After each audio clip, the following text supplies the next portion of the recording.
I'm not sure what made me take the exit. The highway stretched out into the darkness, endless and empty. Maybe it was the exhaustion, the hours of driving through unfamiliar territory, or maybe it was the sense of unease that had been gnawing at me since I'd left the city. I hadn't planned on stopping, but when I saw the flickering neon sign for the last motel, something inside me compelled me to pull over. The place looked like it had been forgotten by time. The sign was barely legible, the once bright colors faded and peeling. The parking lot was cracked and overgrown with weeds. I parked my car near the entrance and stepped out, the cool night air sending a cold sensation down my neck. I grabbed my duffel bag and walked to the front office. The door creaked open, and a bell jingled somewhere in the depths of the building. The reception area was dimly lit, the air thick with the smell of mildew and something else I couldn't quite place. "Hello?" I called out, my voice echoing in the empty space. After a moment, a man appeared from a back room. He was tall and thin, with a gaunt face and eyes that seemed to bore into me. His name tag read, Hank. "Can I help you?" he asked, his voice flat and devoid of emotion. "I need a room for the night," I said, trying to keep my voice steady. Hank nodded slowly as if considering my request. "We don't get many visitors this time of year," he said. "You sure you want to stay here?" I hesitated. There was something unsettling about him, something that made me want to turn around and leave. But I was too tired to keep driving, and the thought of spending another hour on the road was unbearable. "Yeah, I'm sure," I said finally. "Just for the night." Hank nodded again and handed me a key. "Room 12, he said. "End of the hall." I took the key and made my way down the dimly lit corridor. The walls were lined with faded wallpaper, the carpet threadbare and stained. I found room 12 at the end of the hall, the door marked with peeling numbers. The room was small and sparse, with a single bed, a dresser, and a tiny bathroom. The air was stale, and the faint smell of cigarette smoke lingered. I dropped my bag on the bed and locked the door behind me. I tried to shake off the feeling of unease that had settled over me. I told myself it was just the exhaustion, that I was being paranoid. I unpacked my things, took a quick shower, and collapsed onto the bed, hoping that sleep would come quickly. But it didn't. I lay there staring at the ceiling, listening to the sounds of the night. The wind howled outside, rattling the windows. The old pipes groaned and creaked. And somewhere in the distance, I could hear the faint sound of a television, the voices indistinct and eerie. Just as I was starting to drift off, I heard a noise outside my door. A soft, shuffling sound, like someone dragging their feet along the carpet. I sat up, my heart pounding. The sound grew louder, closer, until it stopped right outside my door. "Who's there?" I called out, my voice shaking. There was no answer. I got out of bed and crept to the door, pressing my ear against it. I could hear breathing, slow and heavy. My hand trembled as I reached for the doorknob, but before I could turn it, the breathing stopped and the sound of footsteps retreated down the hall. I stood there for a long moment, my heart racing. Finally, I opened the door and peered out into the corridor. It was empty. I let out a shaky breath and closed the door, locking it again. I told myself it was just my imagination, that I was overreacting.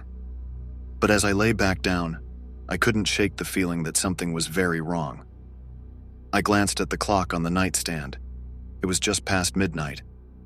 I decided to try and get some sleep, but the sense of unease gnawed at me, making it impossible to relax. The hours dragged on, each minute feeling like an eternity.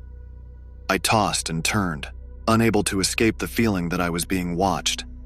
Finally, I gave up and turned on the bedside lamp, the dim light casting eerie shadows on the walls.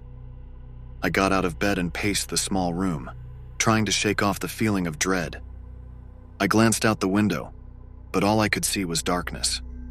I checked the door again, making sure it was locked, and then sat down on the edge of the bed, my mind racing. Suddenly, there was a loud knock on the door, the sound echoing through the room. I jumped, my heart pounding in my chest.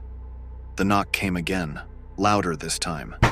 I took a deep breath and approached the door, my hand trembling as I reached for the doorknob. "Who is it?"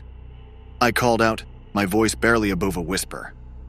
"Open the door," a voice replied. It was deep and rough, the kind of voice that sent chills down your spine. I hesitated, my hand hovering over the doorknob. "What do you want?" I asked. "Just open the door," the voice said again. "We need to talk."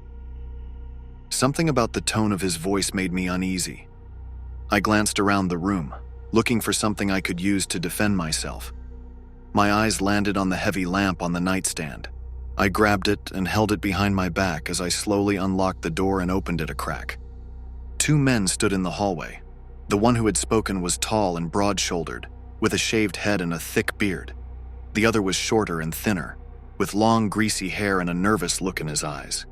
"We need to talk," the tall man said again, his eyes boring into mine. "What about?" I asked, my grip tightening on the lamp. The tall man glanced at his companion, then back at me. "It's about Hank," he said. "We saw you talking to him earlier." My mind raced. What could they possibly want with Hank? "I don't know what you're talking about," I said. "I just checked in. I don't know him." The shorter man shifted nervously, glancing up and down the hall. "Look," he said, his voice trembling. "You need to come with us. It's not safe here." "Why?" I demanded. "What's going on?" "Just come with us," the tall man said, his voice low and urgent. "We'll explain everything." I hesitated, every instinct telling me not to trust them, but the fear in the shorter man's eyes convinced me that something was seriously wrong. I nodded slowly and stepped out into the hall, still clutching the lamp behind my back. "Follow us," the tall man said, and they led me down the corridor and out the back door of the motel. The night air was cold and damp, and a thick fog had settled over the parking lot. They led me to an old, beat-up truck parked at the edge of the lot. "Get in," the tall man said, opening the passenger door. I climbed in, my heart racing. The shorter man got in the driver's seat and started the engine, while the tall man climbed in the back. As we drove away from the motel, I couldn't shake the feeling that I was making a huge mistake. We drove in silence for a few minutes, the only sound the rumble of the engine and the crunch of gravel under the tires. Finally, the tall man leaned forward, his face appearing in the rearview mirror. "We need to tell you something," he said, his voice low. "Something about Hank." "What about him?" I asked, my voice shaking. The tall man hesitated, then took a deep breath. "Hank's not who you think he is," he said. "He's dangerous. You were right to be afraid of him." "What do you mean?" I demanded. "What's he done?" The shorter man glanced at me, his eyes wide with fear.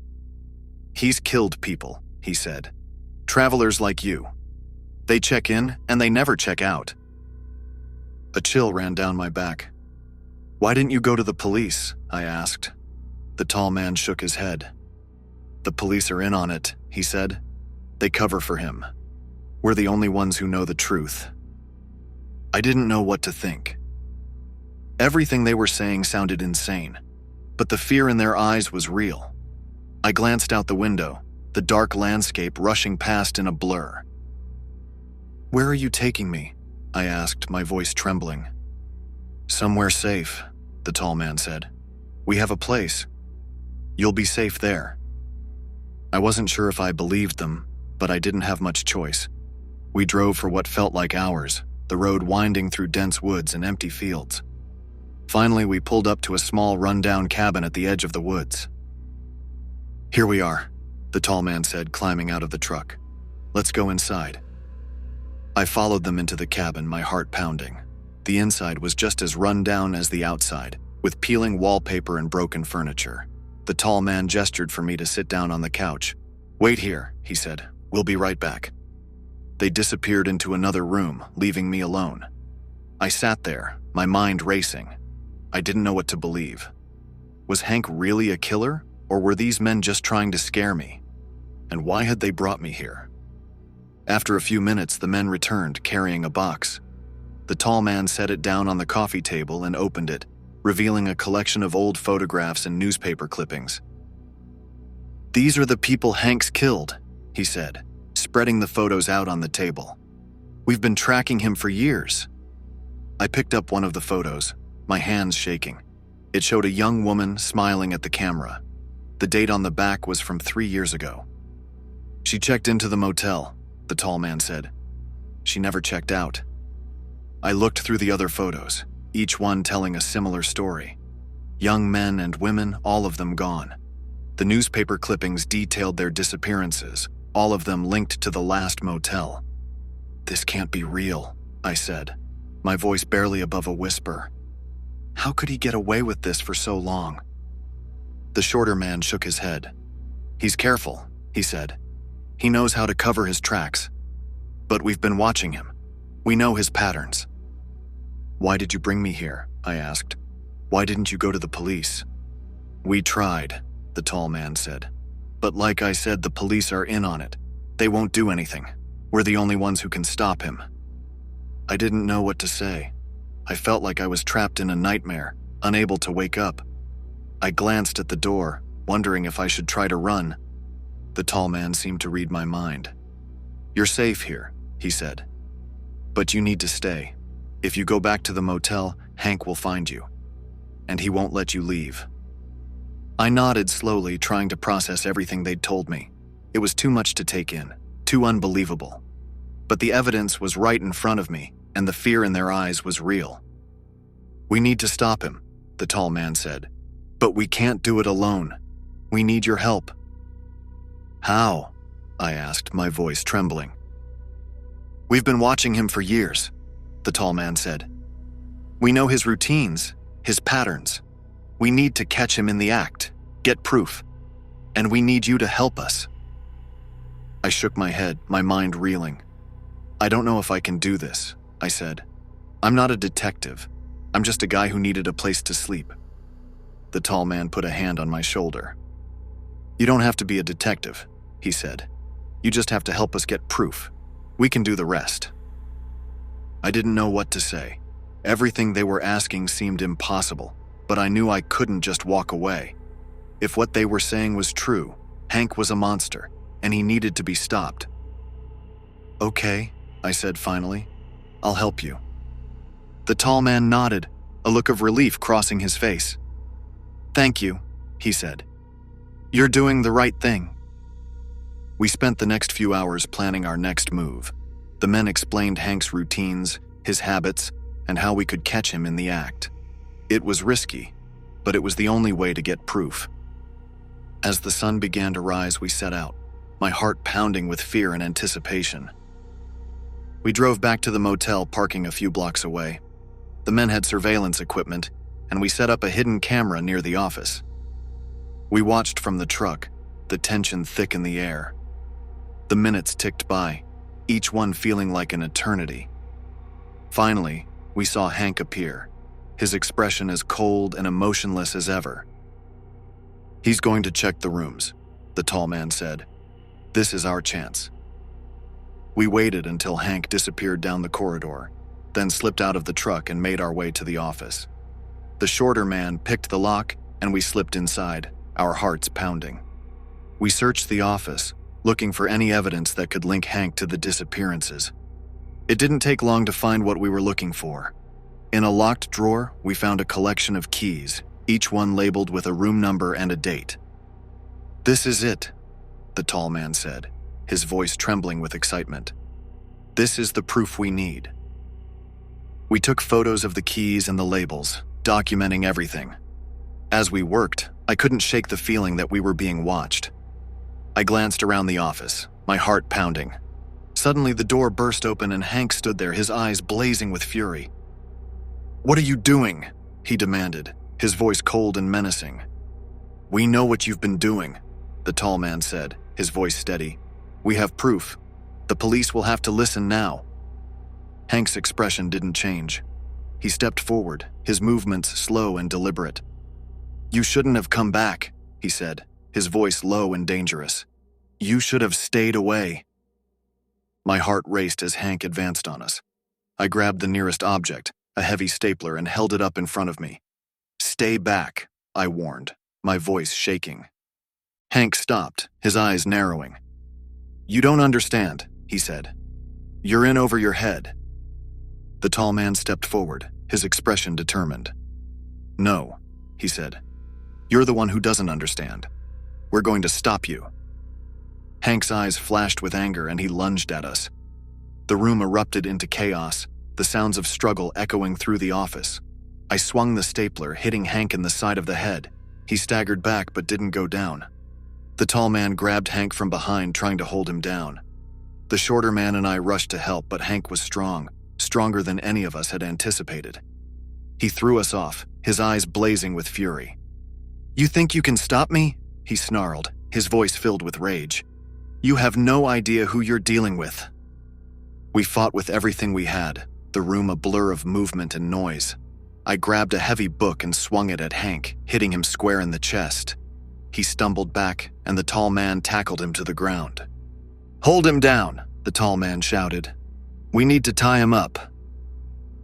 We grabbed some rope from a nearby shelf and bound Hank's hands and feet. He struggled and cursed, but we managed to tie him up securely. The tall man grabbed the camera and recorded Hank, his face twisted in fury. "This is the proof we need," the tall man said, his voice filled with relief. "The police will have to listen now." We dragged Hank to the truck and drove to the nearest police station, our hearts pounding with adrenaline. We burst into the station, dragging Hank with us, and demanded to see the chief. The police were skeptical at first, but when we showed them the evidence, their expressions changed. They took Hank into custody and questioned us about everything we had found. In the end, it was enough. Hank was arrested and charged with multiple counts of murder. The police launched an investigation into the disappearances, uncovering a web of corruption and deceit that had allowed Hank to operate for years. I couldn't believe it was over. The nightmare that had started with a simple need for a place to sleep had ended in a way I never could have imagined. I felt a sense of relief, but also a lingering fear, a sense that the darkness we had uncovered would never truly go away. As I drove away from the police station, I glanced in the rearview mirror, half expecting to see Hank's furious face staring back at me. But there was nothing, just the empty road stretching out into the distance. I knew I would never forget what had happened, the fear and the horror that had gripped me. But I also knew that we had done the right thing, that we had stopped a monster and saved countless lives. Day 1, the house. I didn't know much about the house when I bought it. The listing was vague, but the price was right. Cheap, actually. Suspiciously so. Yet there was no denying its appeal. Nestled on the outskirts of town, just far enough from the noise but close enough for convenience, it had that worn charm you don't find in modern homes. The kind that suggested history. I wasn't sure what kind of history. The real estate agent hadn't mentioned much beyond, "It's an old place." But I convinced myself that was the beauty of it. The mystery, the unknown. I imagined how I'd make it my own. Fresh paint, new floors, a few repairs here and there. But as soon as I stepped inside, it didn't feel like mine. The air was thick, like the walls had absorbed decades of silence. It smelled of mildew and something faintly metallic. Dust covered everything in a fine, grimy layer. I stood in the foyer, my hand still on the doorknob, wondering if I'd made a mistake. The feeling only deepened when I finally settled in that night. The silence stretched on, pressing in, swallowing the sound of my own breathing. It was too quiet, like the house was waiting for something. For me. I shook the thought away. I was being ridiculous. But still, I locked my bedroom door that night, not sure if it was to keep something out or keep something in. Day 2, the discovery. It was the second night when I found the diary. I had been unpacking the last of the boxes in what was going to be my office, a small room at the back of the house with a view of the yard, where the grass had grown wild and tangled over the years.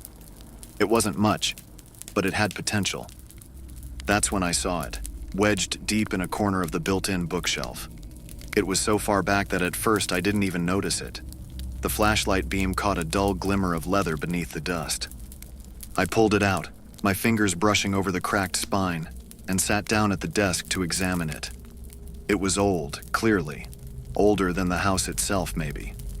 The black leather cover was brittle, flaking at the edges, and the pages inside had yellowed with age. I opened to the first page, careful not to tear the fragile paper. The handwriting was spidery, almost illegible at first glance. I had to squint to make out the words. The date scrawled at the top of the page read, November 12th, 1824.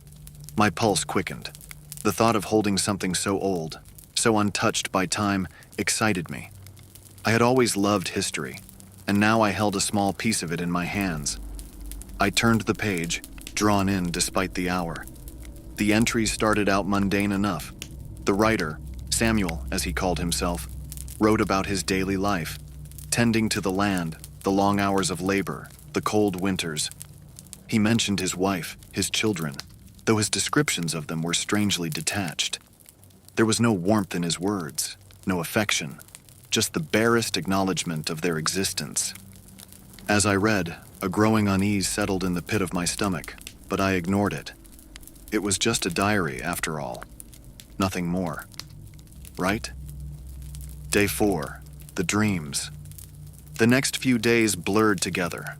I spent my mornings unpacking, trying to make the place livable, but the diary gnawed at my thoughts. I would sit for hours in the office, turning page after page, losing track of time as Samuel's story unfolded. He was a strange man, to say the least. His entries grew darker as the weeks wore on. He started to speak less of his family and more of the land around the house, specifically, the woods. At first, it was a simple fascination. He would describe the trees, the way they towered over the house, casting long shadows that seemed to stretch out like fingers. But soon, the woods became more than just a backdrop to his life. They became a presence, something living, watching him from just beyond the clearing. And then he mentioned the dream. It started as a vague description. He dreamed of a man running through the woods, stumbling, falling, but the details were too vivid, too real. Samuel wrote about the man's gasping breaths, the sharp branches that tore at his skin, the wet crunch of leaves beneath his feet. And then, always, the dream would end the same way. The man would fall, and Samuel would wake up with his heart pounding in his chest, his hands clutching the sheets like he'd been holding something, or someone. The dreams terrified me. Not because of what they described, but because of how familiar they felt. I had never had a dream like that. Never. But as I read Samuel's words, I felt as though I had. Like the dream was mine, not his. I hadn't even noticed I was trembling until I dropped the diary. It hit the floor with a soft thud, the pages fluttering open. I stared at it, my pulse racing. I told myself it was just a story, just an old man's ramblings. But it didn't feel that way. I wasn't sure what was more terrifying, that Samuel had these dreams, or that I was beginning to understand them. Day 6. The forest. I avoided the woods after that. I couldn't explain why, but something about them felt wrong. I would stand at the window in my office, staring out at the tree line, the tangled branches swaying in the wind, and feel a coldness creep into my bones. But every time I looked, I would see movement, just at the edge of my vision, like someone was standing just out of sight, waiting, watching. I knew it was my mind playing tricks on me. I hadn't been sleeping well. The nights were filled with strange, restless dreams. Dreams I couldn't quite remember but left me waking up drenched in sweat, my heart pounding as if I'd been running for hours. One night I thought I saw someone standing just beyond the trees. A figure, tall and thin, barely visible through the shadows. But when I blinked, they were gone. I stopped looking after that. Day 7. The confession. That morning I couldn't resist the diary any longer. It called to me from the bookshelf, and I found myself sitting at the desk before I even realized what I was doing. My hands shook as I flipped to the next page, desperate to see where Samuel's story led. The entry was short, only a few lines, hastily scrawled across the page. I have done what the voice told me to do. The man will not be found. The soil covers him well. I felt the blood drain from my face. My hands went cold as I read the words again, and again. The soil covers him well. I slammed the diary shut, my breath coming in shallow, uneven bursts. What had I just read?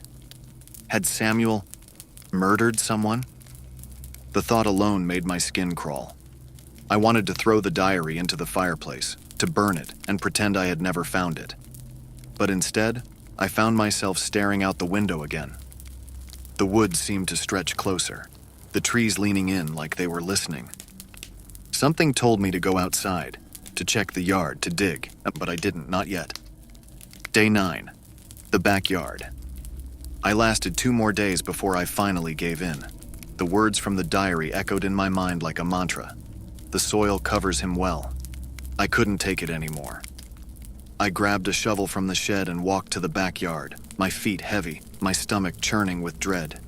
The air was thick with humidity, the sky overcast.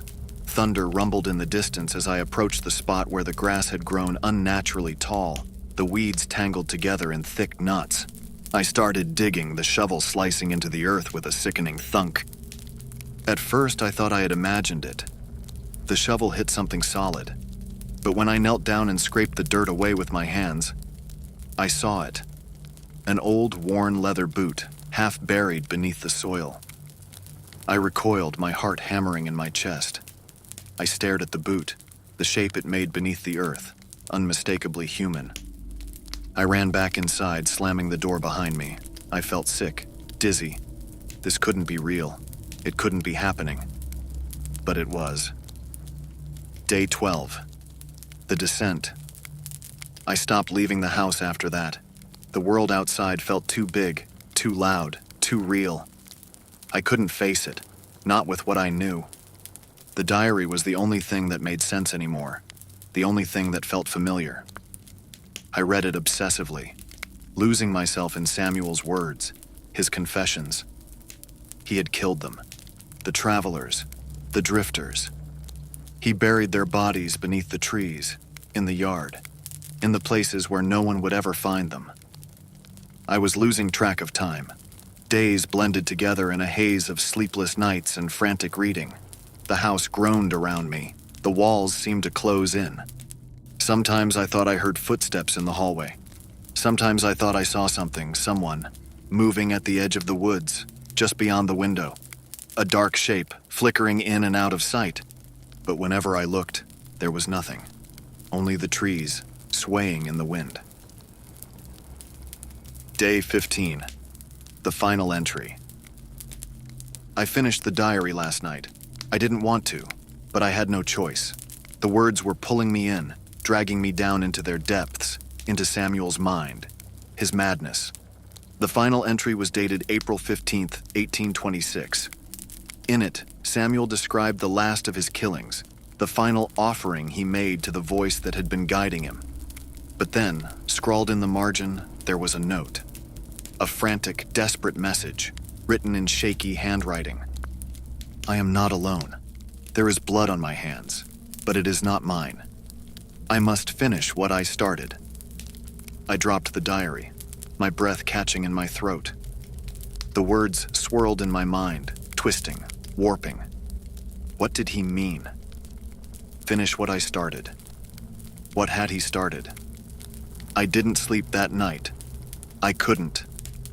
Every sound, every creak of the house made my skin crawl. The footsteps, the whispers. They were real. I knew they were. The woods were alive with movement, shadows darting between the trees. They were waiting for me. Day 18. The truth. I went to the library today. I had to know, had to understand.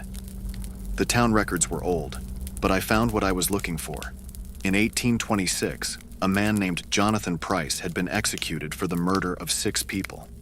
His home, now my home, had been the site of the killings. He had buried the bodies in the backyard beneath the trees. Price had kept a diary. I felt sick. My hands trembled as I read the report, my mind racing. Price had written about his victims, about his obsession with the woods, the voices that drove him to kill. But there was no Samuel. There was no mention of him in the records. Then who had written the diary I found? Whose words had I been reading? Day 20. It's been 2 days since I found the truth.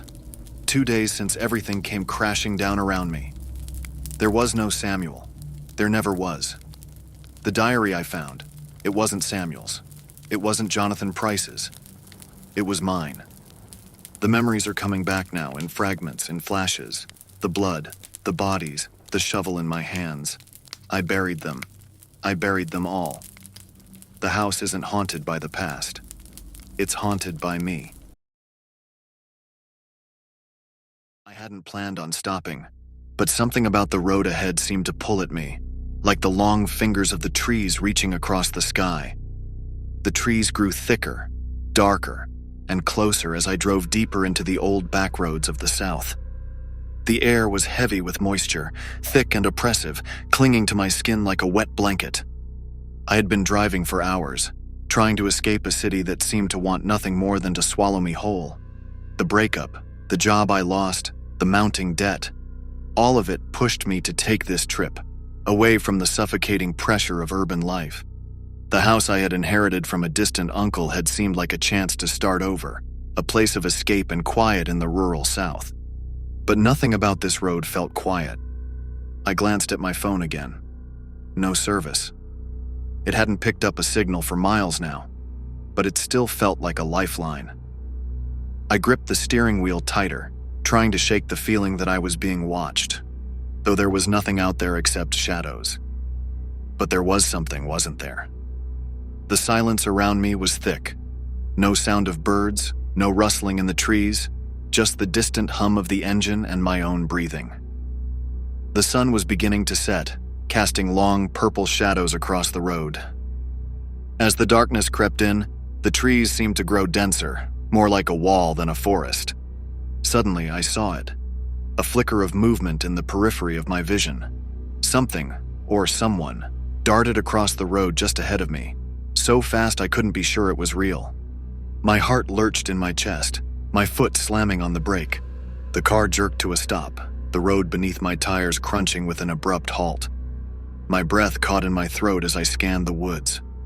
Nothing. Just still trees. And yet, I couldn't shake the feeling that I wasn't alone. I hesitated, looking down at the dashboard. The fuel gauge was dangerously low. I needed to stop, but I hadn't seen a gas station for miles. In this forgotten corner of the South, gas stations didn't exactly pop up at every turn. But up ahead, just off the road, I spotted something, a building, hidden among the trees. I hadn't noticed it before. The way it sat, half buried in the woods, it could have easily been mistaken for a part of the landscape. It was an old shack, decrepit and sagging with age. Its wooden boards were gray with rot, the windows smudged with grime. But there, at the edge of the property, a rusted gas pump stood like an ancient relic. With no other options, I pulled in. The shack was worse up close. It looked abandoned, but the gas pump had a dusty, open sign still hanging by it, swaying slightly in the breeze. I stepped out of the car, the air around me thick with humidity, and the faint smell of something rotting drifted through the breeze. It was subtle, but it was there, curling into my nostrils, making me pause. As I approached the gas pump, I heard a creak behind me. Slowly, I turned my head toward the shack. The front door was ajar now, as if it had been nudged open. My heart pounded, a steady thud in my ears. The shack was staring back at me. I forced myself to look away, telling myself it was the wind or maybe an animal. But the silence. There was something wrong with the silence. It wasn't just quiet. It was an absence of sound, a void that pressed against my skull. I hurried to pump the gas. The handle felt rough and slick with grime. The pump groaned as it started, the old mechanism inside sputtering to life. Each click of the meter felt like a countdown, a ticking clock marking time I didn't want to waste here. And then, I heard it. A voice. Low, barely more than a whisper, drifting out from the shadows of the shack. Need something? I froze. It wasn't just the voice, but the tone. Too casual, too familiar. I turned slowly, my gaze drifting toward the door. A man stood there, half hidden in the shadows, watching me with dark eyes. He was tall and lanky, his clothes hanging loose on his bony frame. There was something off about the way he stood, too still, too expectant, like he had been waiting for me. "I'm just filling up," I said, my voice cracking more than I'd like. The man didn't move. He just smiled, his teeth yellow and uneven. Behind him, another figure moved. I hadn't noticed him before, but now he was there, shorter, bulkier, with a face that seemed far too pale for the oppressive southern heat. "You sure?" the first man asked, his smile never reaching his eyes. "Ain't much out here." I nodded, trying to keep my hands steady as I continued to pump gas. The meter clicked again, slower this time. They didn't move, just watched. It felt like hours passed, though I knew it had only been minutes. When the tank was full, I pulled the nozzle out, trying to act casual, but my heart was racing, my body screaming to get back in the car. The second man stepped forward, his eyes gleaming in the faint light, and for a moment I thought I saw something flicker behind those eyes. Something I couldn't place, something cold. "You ain't from around here, are you?"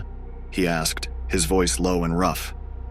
"No, just passing through," I said quickly, trying not to make eye contact. The first man chuckled, a sound that made my skin crawl. "Passing through, huh? Not many folks come this way no more." I swallowed hard, backing toward the car. "Yeah, well, I should be on my way." The second man stepped closer, blocking my path for just a second too long. His smile was wide, but his eyes were dead. "There's always room here," he said, his voice barely above a whisper. I don't know how I made it back into the car, but the moment the door slammed shut behind me, I felt a wave of nausea roll through me. My hands shook as I gripped the steering wheel, my knuckles white, sweat pooling at my temples.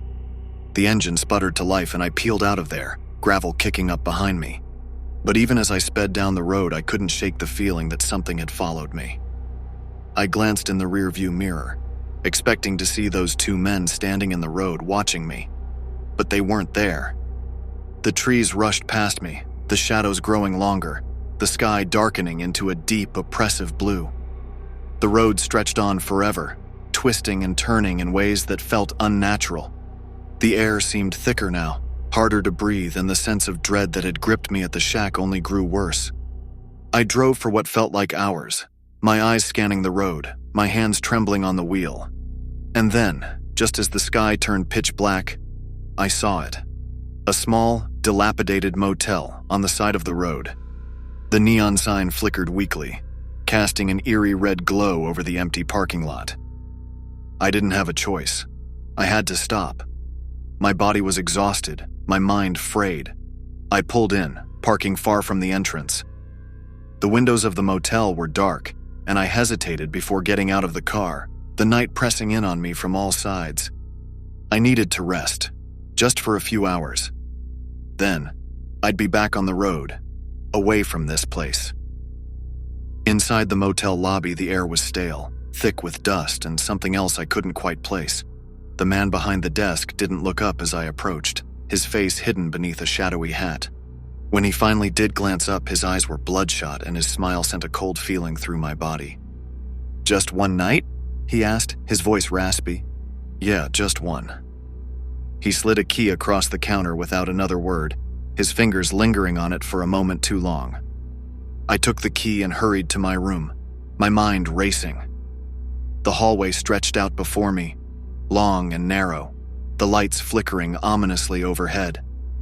My footsteps echoed as I walked, each step feeling heavier than the last.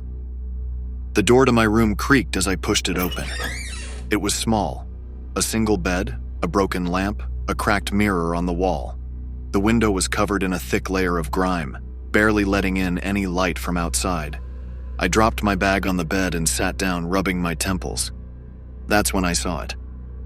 In the corner of the room, partially hidden beneath a tattered rug, was a small leather-bound notebook. It looked old, the pages yellowed and brittle. My hand hovered over it for a moment, hesitation pulling at me. But something compelled me to open it. The first few pages were blank, but as I flipped further, the writing began. Neat, small and precise. I squinted, trying to make out the faded words. I didn't mean to do it, but once you start, there's no going back.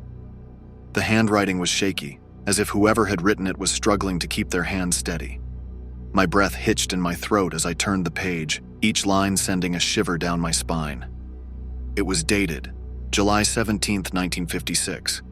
Whoever had written this had been here in this very room decades before. The words felt alive, pulsating on the brittle paper. The first time was an accident. The second, well, I didn't stop myself. I could have, but I didn't. I thought it was just the thrill of it, the power. But now I know it wasn't. It's in me. It always was. I stopped, the words making my skin crawl. My fingers trembled as I flipped another page. The further I read, the more frantic the writing became, as if the author was spiraling out of control, their thoughts slipping away from them. I've seen them, watching me, always watching. They know what I did. They know everything. I can't run anymore. Every time I close my eyes, I see their faces, twisted, dead, accusing. I thought it was just my mind playing tricks on me. But now, I don't know what's real anymore. Maybe it's the town. Maybe it's the motel. I looked up from the notebook, my heart thudding so loudly in my chest that I thought it would burst.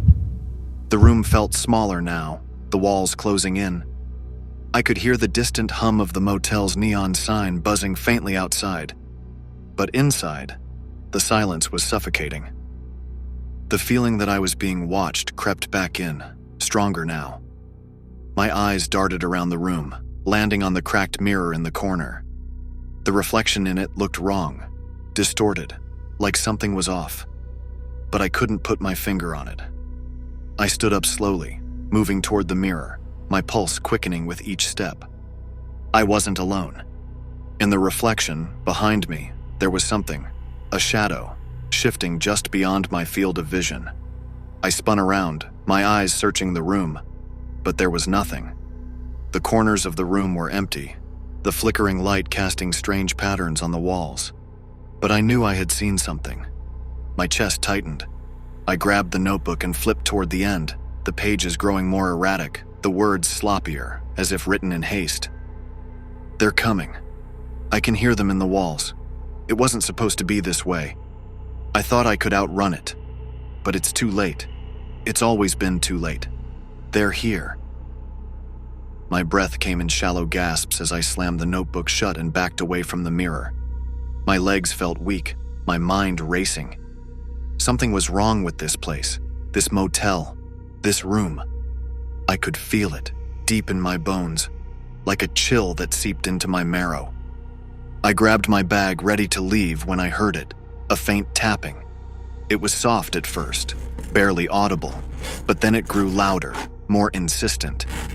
It was coming from the walls. I froze, the blood draining from my face as I strained to listen. The tapping wasn't random.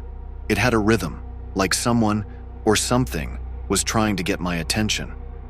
My eyes locked onto the far corner of the room, where the wall met the floor. That's where it was coming from. I didn't want to look. Every instinct told me to leave, to get out of there while I still could.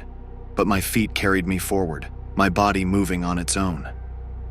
As I approached the corner, the tapping grew louder, faster, like it was right behind the wall, just inches away from me. With trembling hands, I knelt down and pressed my ear to the wall. Silence. For a brief moment, I thought maybe I had imagined it. Maybe my mind was playing tricks on me after all. But then, just as I began to pull away, there was a sudden, violent thud from the other side, so loud it shook the wall and sent me sprawling backward. My heart raced as I scrambled to my feet, stumbling toward the door. I needed to get out, now. I fumbled with the doorknob, my hands slick with sweat, but it wouldn't budge. The door was stuck. Panic set in. I yanked harder, my muscles straining as I pulled, but it was as if the door had been welded shut. The room felt like a tomb, closing in around me. The air grew thick, suffocating, and the tapping started again. This time, louder, more desperate, like it was coming from all sides. My eyes darted back to the notebook, lying open on the bed. The last few lines stared back at me, the ink smeared and frantic. If you're reading this, it's too late. They know. They always know. Don't trust the doors. Don't trust the mirrors. Don't trust yourself. A cold sweat drenched my skin as I backed away from the bed, the room spinning around me. My breathing grew shallow, my pulse thundering in my ears. What had I walked into? What was happening to me? The tapping turned into scratching, nails on wood, dragging along the walls, the floor, the ceiling. It was everywhere, surrounding me, closing in. My mind raced, searching for a way out, but there was no escape. The shadows in the room seemed to grow, crawling across the floor, twisting into shapes I couldn't comprehend. And then, I heard the voice. It was faint at first, like a whisper carried on the wind, but it grew louder, clearer, until it was right in my ear. You can't leave. You never could. My blood ran cold. The voice wasn't coming from the room. It wasn't coming from outside. It was coming from inside me. The walls pressed in closer, the shadows swallowing the last slivers of light. I fell to my knees, my hands clawing at my head as the voice grew louder, more insistent, filling every corner of my mind. You were always part of this. You belong here. I screamed, but the sound was swallowed by the darkness. The room, the motel, it was all part of it, part of whatever was happening to me. The notebook had warned me, but it was too late. As the last of the light faded and the tapping turned into a deafening roar, I understood. I was never supposed to leave. And I never would. Suddenly, everything fades. Darkness swallows me whole. When I open my eyes, I'm lying on something hard and cold. My head pounds, and the distant buzz of a fluorescent light hums overhead. Slowly, I sit up, blinking at my surroundings. I'm in the lobby of the motel. The cheap vinyl couch beneath me squeaks as I shift, and the stale, musty smell of the place hits me like a wave. It's all eerily familiar, but something feels wrong. I look around, confused. The front desk is empty, the door behind it slightly ajar, letting in a faint draft. My eyes dart to the old clock on the wall. It's ticking oddly slow, as if time itself is dragging. I don't remember how I got here. The last thing I recall is the diary. Where's the diary? I frantically search the lobby, but there's no sign of it. No sign of anything out of place. Was it all just a dream? A nightmare? My heart races, the tension mounting as I try to piece together what's real and what isn't. Suddenly, the door to the office creaks open. The man behind the counter, short, bald and heavyset with beady eyes that look too cold for this place, steps out, watching me with that unnerving grin from before. Everything all right, son? His voice is low, calm, too calm. I try to respond, but my mouth feels dry, words stuck in my throat. I nod instead, swallowing hard. I glance out the window, expecting to see the thick fog, the old trees swaying in the wind, but it's just the empty parking lot. No woods, no whispers. Had I imagined everything? The diary, the old man at the window, the terror that had gripped me only moments ago? Was it all in my head? You look like you had a rough night, the man says, still grinning. Must have been that storm. Knocks out more than just the power around here. I try to stand, but my legs are shaky, weak, like they haven't moved in hours. I stumble toward the door, desperate to get out of this place. I need fresh air. I need to clear my head. But before I can reach the handle, something on the counter catches my eye. It's a small leather-bound book. My breath hitches. The diary. It's right there. I don't know how, but I know it's the same one. The same frayed edges, the same worn cover. My hands tremble as I reach for it, the weight of it pulling me in, like I'm drawn to it. Careful now. The man's voice is behind me, closer than before. Some things are better left alone. I turn slowly to face him, but my vision blurs, the room spinning again. His grin stretches wider, almost unnatural now, his eyes dark and unreadable. You came back for a reason, he whispers. We always come back. And just like that, Everything goes black. When I wake again, I'm still in the lobby, sitting on the same couch. The diary is gone, the man is gone, and the clock on the wall. It hasn't moved at all. Let me make this clear. I've never told this story to anyone due to the fact of me looking like some crazy person. But I needed to get this off my chest and let the world know what happened that night. The car rolled to a stop, gravel crunching beneath the tires as the looming silhouette of Blackwood House emerged from the mist. It was as if the house had been waiting for us. The headlights cut through the fog, barely illuminating the skeletal frame of the once grand mansion. Shutters hung loose like broken limbs, and ivy crawled up the stone, slowly strangling the structure. The air was thick with the smell of wet earth and something else, something faintly metallic that I couldn't place. "Damn," Aaron muttered from the back seat. "It's even worse in person." "You expected a cozy bed and breakfast?" Sarah shot back. Her tone clipped, but I could tell she was just as nervous as the rest of us.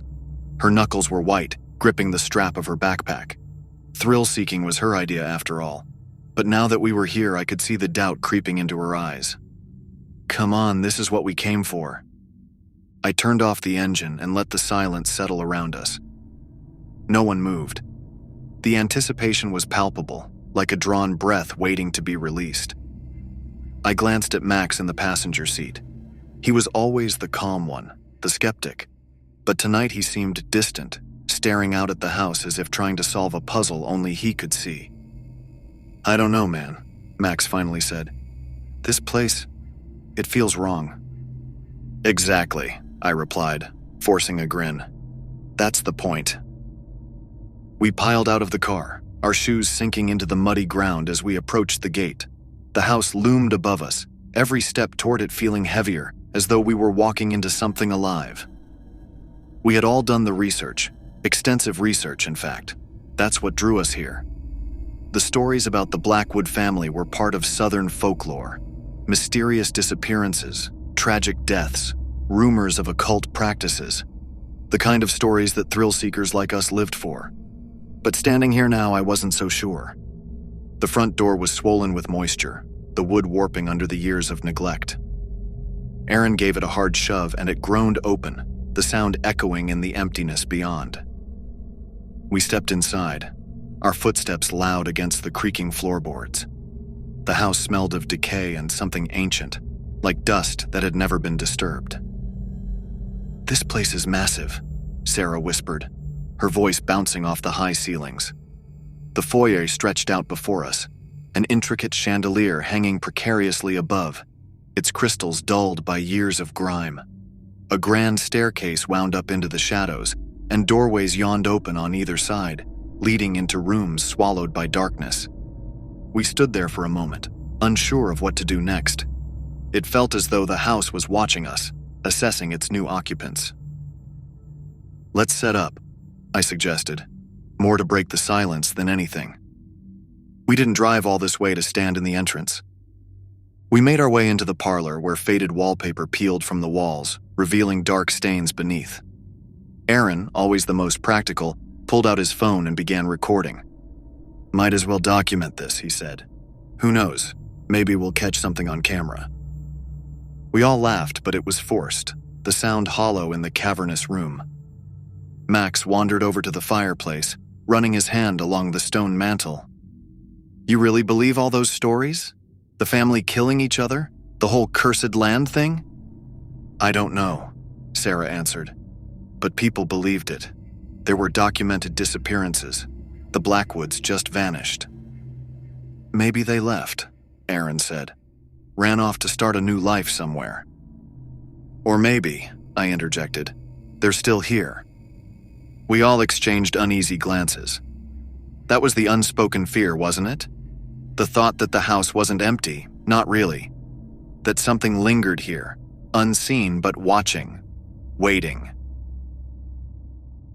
The evening passed in a strange haze. We explored the house, room by room, our flashlights cutting through the darkness like fragile lifelines.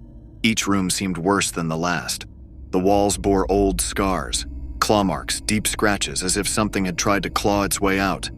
Furniture was overturned, glass shattered. In one of the upstairs bedrooms, we found a broken mirror, its jagged edges reflecting the beam of our lights in disorienting patterns. "This room gives me the creeps," Sarah said, standing in the doorway, her voice unusually quiet. I had to agree. There was something off about the room, as if the air was thicker, pressing in on us. I stepped inside, but an overwhelming sense of dread washed over me, stopping me in my tracks. My breath caught in my throat, and for a moment I was sure I saw a figure standing in the corner just at the edge of my vision. I blinked, and it was gone.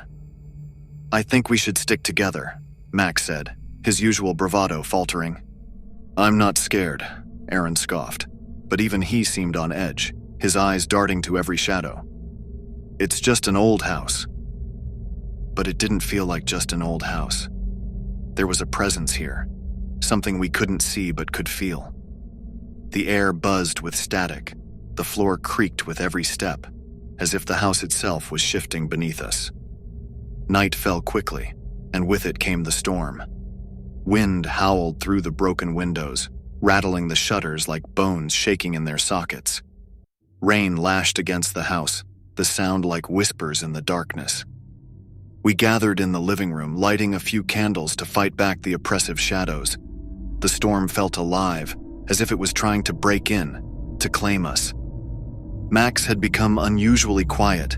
He sat in the corner, staring at the rain-soaked windows, his face pale, eyes distant. "What's up with you?" I asked, my voice barely cutting through the roar of the wind.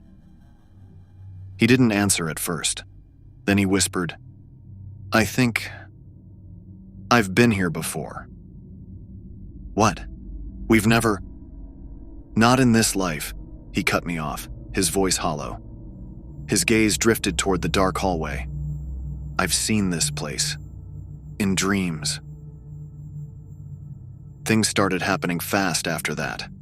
Objects moved when no one was looking. Small things at first. Sarah's flashlight, which she swore she left on the mantel, was suddenly on the floor. A door that had been closed moments before now stood wide open. The tension in the air was almost unbearable. And then Max vanished. One moment he was sitting right there, his eyes locked on something only he could see, and the next, he was gone. We searched the house, calling his name, our voices growing more frantic with every unanswered echo. But there was no sign of him. No footprints, no struggle. Just gone. "Maybe he went outside," Aaron suggested, but his voice wavered. Sarah's breathing had become ragged. She kept glancing over her shoulder, as if she expected something to come charging down the hallway at any moment. "I don't like this," she muttered. "We need to leave." But Aaron shook his head. "We can't. The storm's too bad. Besides, Max might still be here. We can't just leave him." I wanted to agree, but something was gnawing at the back of my mind. Max's behavior, his strange comment about having seen the house before. It felt like the house was playing with us, feeding on our fears, twisting reality until we couldn't tell what was real anymore. I felt the weight of the house bearing down on me, like it was sinking its claws into my mind, making it impossible to think clearly. By midnight, the storm had reached its peak. The wind screamed through the cracks in the walls, shaking the foundation. The candles flickered, casting erratic shadows on the walls that seemed to dance and writhe, taking on shapes that made my skin crawl. We huddled together in the center of the living room, too afraid to move. Aaron stood suddenly. "I'm going to find Max." "You can't just—" But he was already gone, disappearing into the hallway before I could stop him. I wanted to chase after him, but fear kept me rooted to the spot. Sarah was trembling, her hands clutching her arms as she rocked back and forth. "This house isn't right," she whispered. "It's alive. I can feel it." I wanted to tell her she was wrong, that it was just an old building and our minds were playing tricks on us. But deep down, I knew she was right. This place wasn't just haunted by the memories of the dead. It was feeding on us. And it wasn't finished yet. The next thing I remember is waking up to the sound of footsteps. Slow, deliberate, coming toward me from the hallway. I opened my eyes to find the living room empty. Sarah was gone.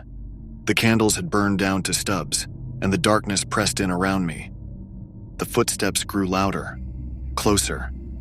I tried to stand, but my legs wouldn't move. My body felt like lead, as if the house was holding me in place, forcing me to stay, to watch. And then I saw them. 2 figures stood in the doorway, their faces obscured by the shadows. But I knew who they were. Max and Aaron. Only, they weren't the same. Their eyes were blank, their expressions void of any humanity. They stepped forward in unison, their movements slow and mechanical. I opened my mouth to scream, but no sound came out. The 2 figures, Max and Aaron, or whatever was left of them, moved toward me in unison, their blank eyes locked on mine. My heart raced in my chest, pounding so loudly I could barely hear the storm outside anymore. They didn't blink, didn't speak, and their footsteps barely made a sound on the creaking floorboards. It was as if the house itself had absorbed them, taken them in, and now they were just empty shells. I wanted to scream, to get up and run, but my legs refused to cooperate. It was like some unseen force had pinned me down, the weight of the house pressing down on my chest. My breath came in short, shallow bursts, panic taking over. "Max, Aaron," I croaked, my voice weak and trembling. What are you doing?" They said nothing, just kept moving toward me, their eyes hollow, devoid of life. I felt something cold and sharp in the air, like a tangible dread sinking into my bones. This wasn't real. It couldn't be real, but every inch of me knew it was. They stopped just a few feet away, their bodies rigid and still. I looked up into Max's face, searching for some trace of my friend, but there was nothing there. His expression was a blank slate, his lips curled into the faintest hint of a smile. Not a smile of warmth or humor. No, this was something far darker, like a twisted mockery of what he used to be. And then, in the silence, Max spoke. "I told you. I've been here before." His voice was wrong, hollow, like the words weren't really his but were being fed through him, as if the house itself was speaking through his mouth. "I knew you'd come," he continued, the same eerie smile stretching wider on his face. "We've all been here before." I shook my head, my throat tightening. "What are you talking about? This is crazy. This isn't happening." Aaron's blank eyes shifted toward me, his mouth opening slowly, mechanically. "We never left," he whispered. "None of us ever leave." That's when I noticed something so subtle, but horrifying once it hit me. The air had changed. It smelled different, damp, rotten, like soil. I glanced around the room, and in the flickering candlelight I could see it. The floorboards beneath my feet were decaying. Cracks were forming along the wood, and something black, thick, and oily was seeping up from the ground. My stomach turned, bile rising in my throat. The house was rotting. No, not just the house. Everything was. The walls, the floors, the air, even Max and Aaron. Their skin, which had once seemed normal, was now turning a sickly gray, cracking like dried clay.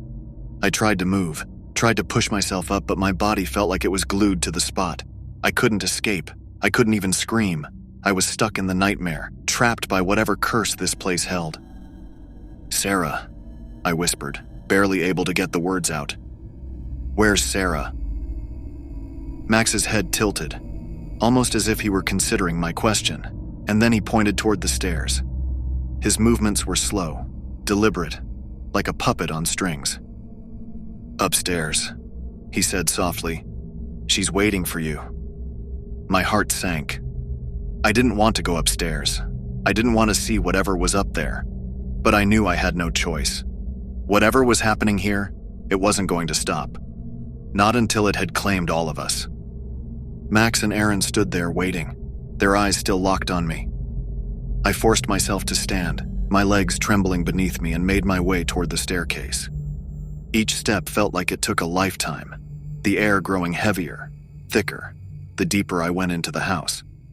I climbed the stairs slowly, my hand gripping the banister so tightly my knuckles turned white. The sound of my footsteps echoed around me, but underneath it all, I swore I could hear something else. A faint humming, like a low rhythmic chant. It was coming from above, from one of the rooms at the end of the hall. The upstairs hallway was darker than the rest of the house, the walls covered in faded, peeling wallpaper. The same black substance that had seeped up from the floors downstairs was now oozing down the walls like tar. The smell was suffocating, damp and rotten, mixed with something metallic. My stomach churned again, but I kept moving. When I reached the door at the end of the hall, I hesitated. I knew Sarah was in there, at least what was left of her. But part of me didn't want to open that door. Part of me wanted to turn around, to run, to get the hell out of this place and never look back. But I couldn't leave her.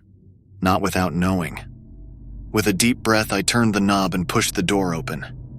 The room was small, with just a single window that looked out over the overgrown backyard. The walls were covered in more of that peeling wallpaper, the floorboards cracked and splintered. And in the center of the room, sitting in an old wooden chair, was Sarah. Her back was to me, her long dark hair hanging limp around her shoulders. The same black substance was pooling around her feet, seeping up from the floor. "Sarah?" I whispered, taking a cautious step forward. "Are you okay?" She didn't respond. She just sat there, staring out the window. I swallowed hard and took another step. "Sarah?" And then slowly, she turned her head. Her face was wrong. It wasn't Sarah. Not anymore. Her skin was pale, almost translucent, and her eyes were wide, empty, just like Max and Aaron's. But her lips were twisted into a grotesque grin, stretched too wide, too unnatural. "We've been waiting for you," she whispered, her voice raspy, almost inhuman. My heart stopped. I stumbled backward, tripping over my own feet, and fell to the floor. The black substance was spreading, creeping toward me, like it had a life of its own. "We're all part of the house now," Sarah continued, her voice echoing in the small room. "And soon, you will be too." The last thing I saw before everything went dark was her smile, wide, cold, and utterly devoid of life. Suddenly the room went dark, and I passed out. We all woke up laying spread across the floor. The house was quiet, the storm had passed, and sunlight was streaming through the cracked windows. I was lying on the living room floor, my head pounding, my body sore. There was no sign of Max, Aaron, or Sarah. I got up slowly, my legs weak, and stumbled to the front door. The house was silent, still, as if nothing had ever happened. I made my way outside, the fresh air hitting me like a slap in the face. The car was still there, parked where we had left it. I fumbled for the keys in my pocket, desperate to get away from this place, to leave it behind for good. The group came right behind me and got in the car. The car jolted as we hit a pothole, but I didn't care. I gripped the steering wheel so hard my knuckles turned white, the house shrinking in the rearview mirror until it finally disappeared behind the trees. The silence in the car was heavy. None of us said a word as we sped down the winding country road, leaving the nightmare behind. We were safe. We had made it out. A week passed, and the terror of that night at the Blackwood house started to feel more like a dream. A twisted memory buried beneath mundane routines. I was starting to think maybe it wasn't real, that my mind had exaggerated what happened in the dark corridors, that the sounds and shadows had been nothing but paranoia. But then, one evening, while I was lazily flipping through TV channels, something made me freeze. A news report flashed on the screen, the familiar sight of the Blackwood house glaring back at me, its dark windows like empty eyes. My heart skipped a beat, the room around me suddenly feeling colder, smaller. The bodies of a young couple were discovered inside the infamous Blackwood house late last night, the reporter's voice droned. The camera cut to images of the police swarming the property, yellow tape cordoning off the entrance. The couple, both in their mid-20s, had been missing for several days before their remains were found in a second-floor bedroom. The cause of death is still under investigation, but authorities suspect foul play. I sat up straight, my chest tight, heart racing.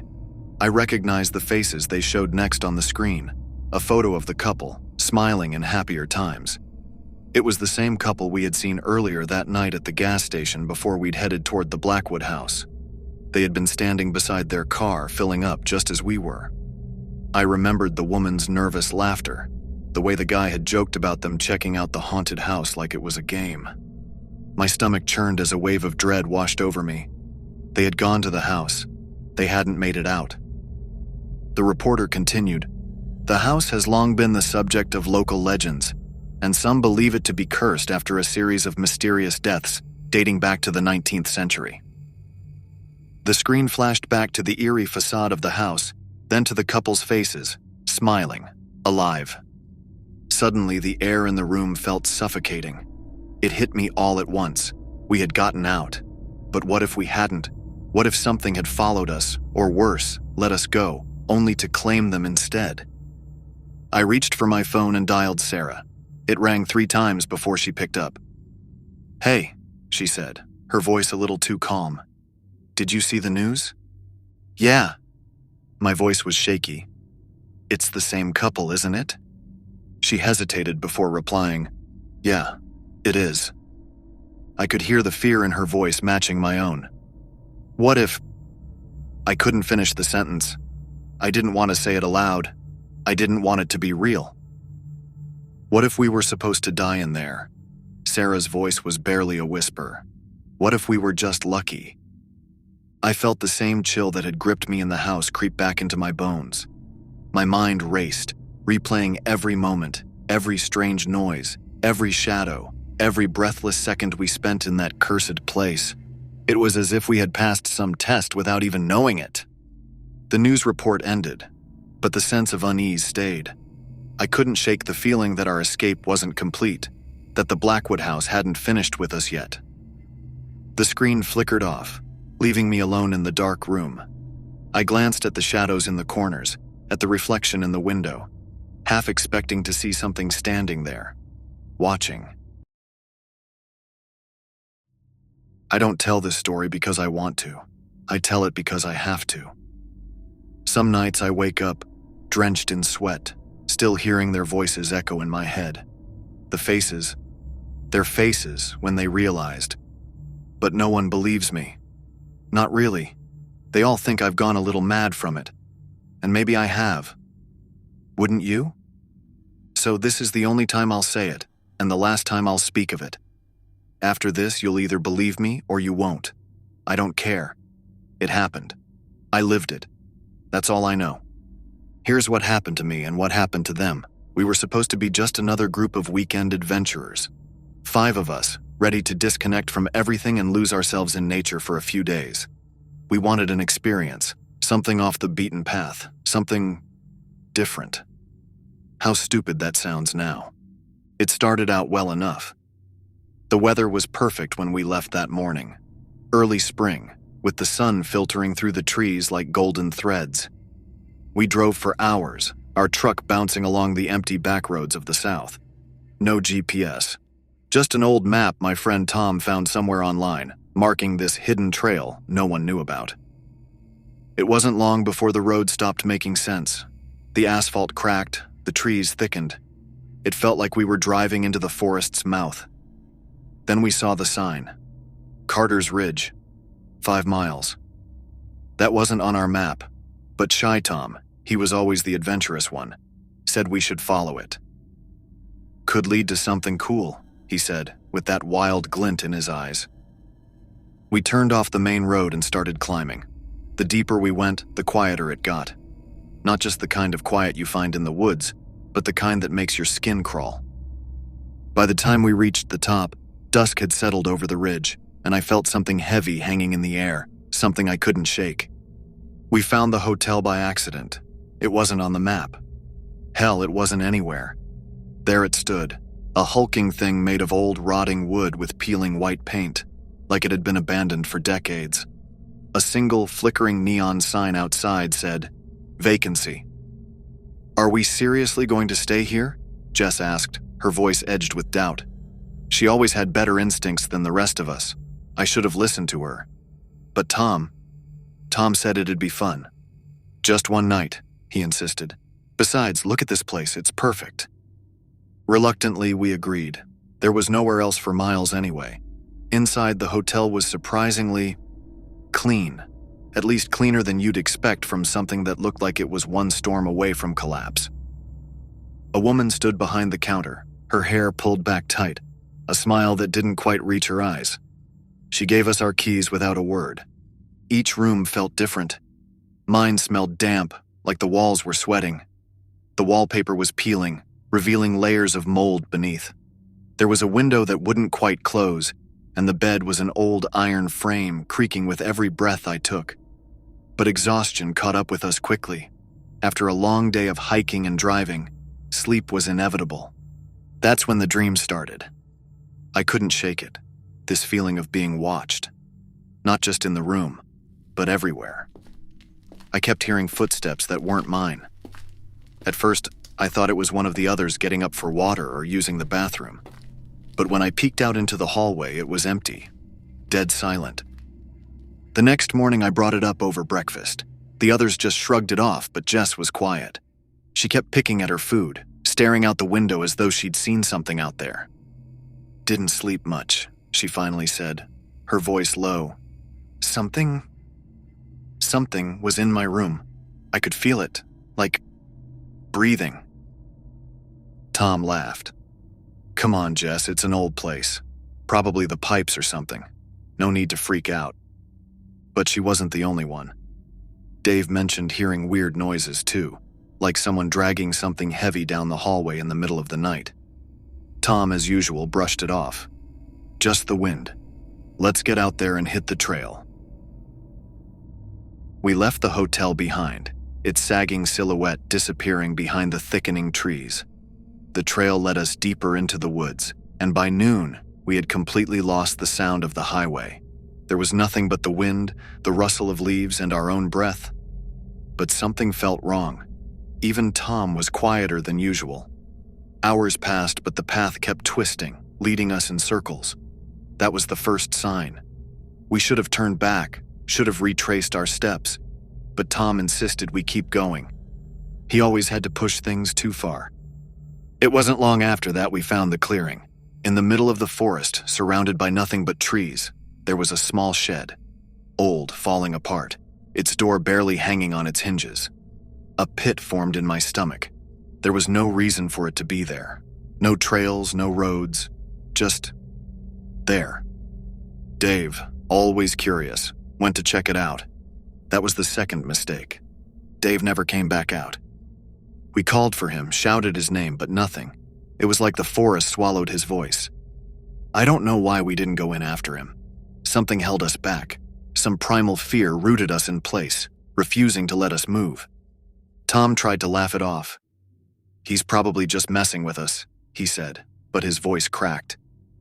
Jess, pale as a ghost, wanted to leave. She begged us to go back to the hotel and forget the whole thing. But we were already too deep. We couldn't go back, not without Dave. When Tom finally went in after him, he found nothing. Not a single trace of Dave. Not his pack, not his jacket. Just that old shed, empty and rotting from the inside out. That's when we started hearing the footsteps again. Louder this time, following us through the woods.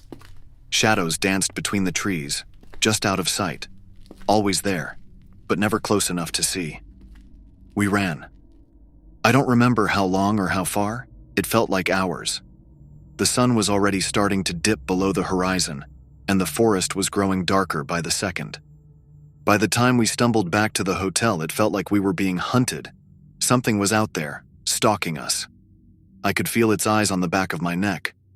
I was gasping for air, my chest burning, my mind racing. But there was no time to think. We had to hide.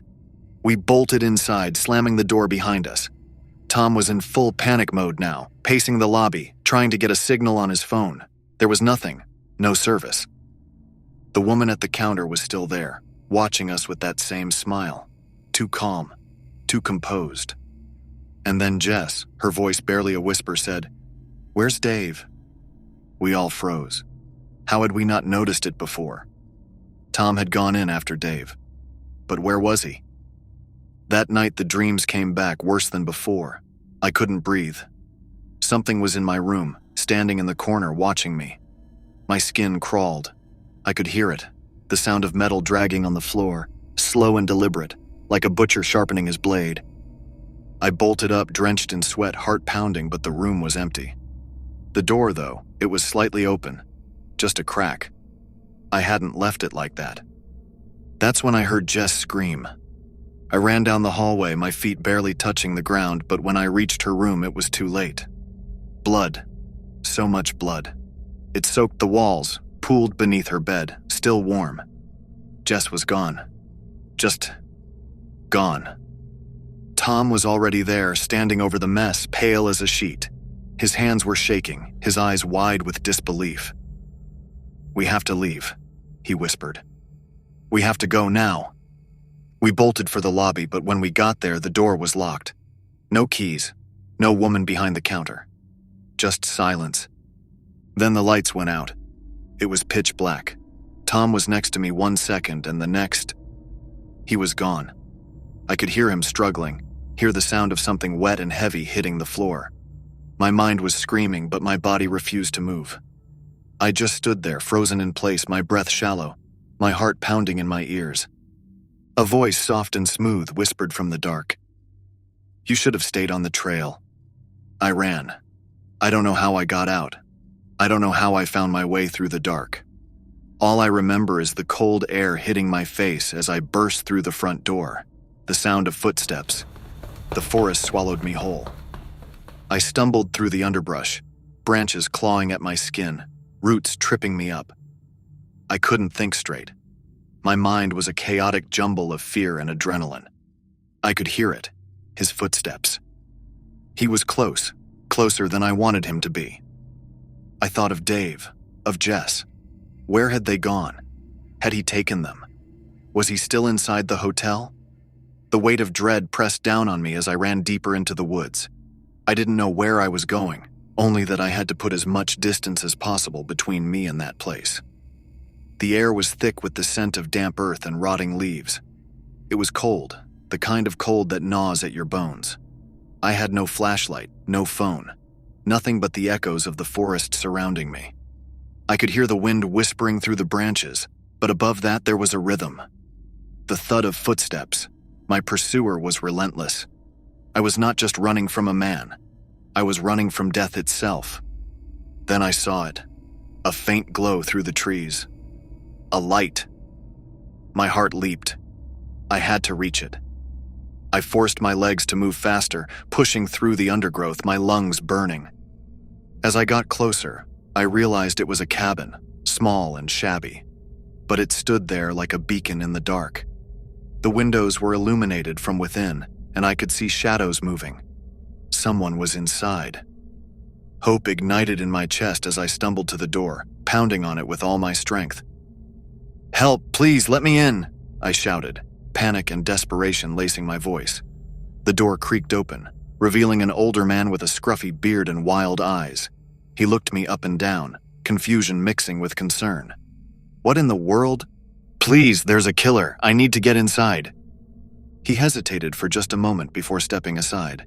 "Come in, quick." I bolted inside, slamming the door behind me. The cabin was warm, a stark contrast to the frigid air outside. There were old hunting trophies on the walls and a fire crackling in the hearth. The man grabbed a heavy iron poker from the fireplace and stood guard by the door, his face a mask of concern. "What do you mean, a killer?" he asked, looking at me like I was insane. "Up at the hotel. My friends, they're gone. Something took them. We need to call the police." The man shook his head. "No signal out here. We're too far in. You're safe here for now, but you've got to tell me everything." I took a deep breath, trembling as I relayed everything that had happened. The hotel, the shadowy figures, the blood and the screams. I watched his face closely, searching for disbelief, for doubt. But he simply listened, his expression darkening as I spoke. When I finished, he sighed heavily, the poker slipping from his grip to the floor with a dull thud. "This has happened before," he said, his voice gravelly. "People disappearing. They think it's just the woods, but it's not. There's a monster out there." "A monster?" I repeated, trying to process his words. "A man. A serial killer. He lures people in, a lot like you, pretends to be hospitable, then... Well, you can guess the rest." My stomach twisted at the thought. "We have to do something. We can't just sit here." He nodded. "You're right.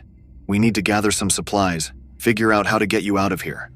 But first, we wait. He'll come looking." Hours crawled by in the cabin. Every creak of the wood made my heart leap into my throat. The old man told me stories of the woods, of the people who had gone missing. I listened, but I barely heard him. My mind was a whirlpool of thoughts. What if they were still alive? What if they were hurt?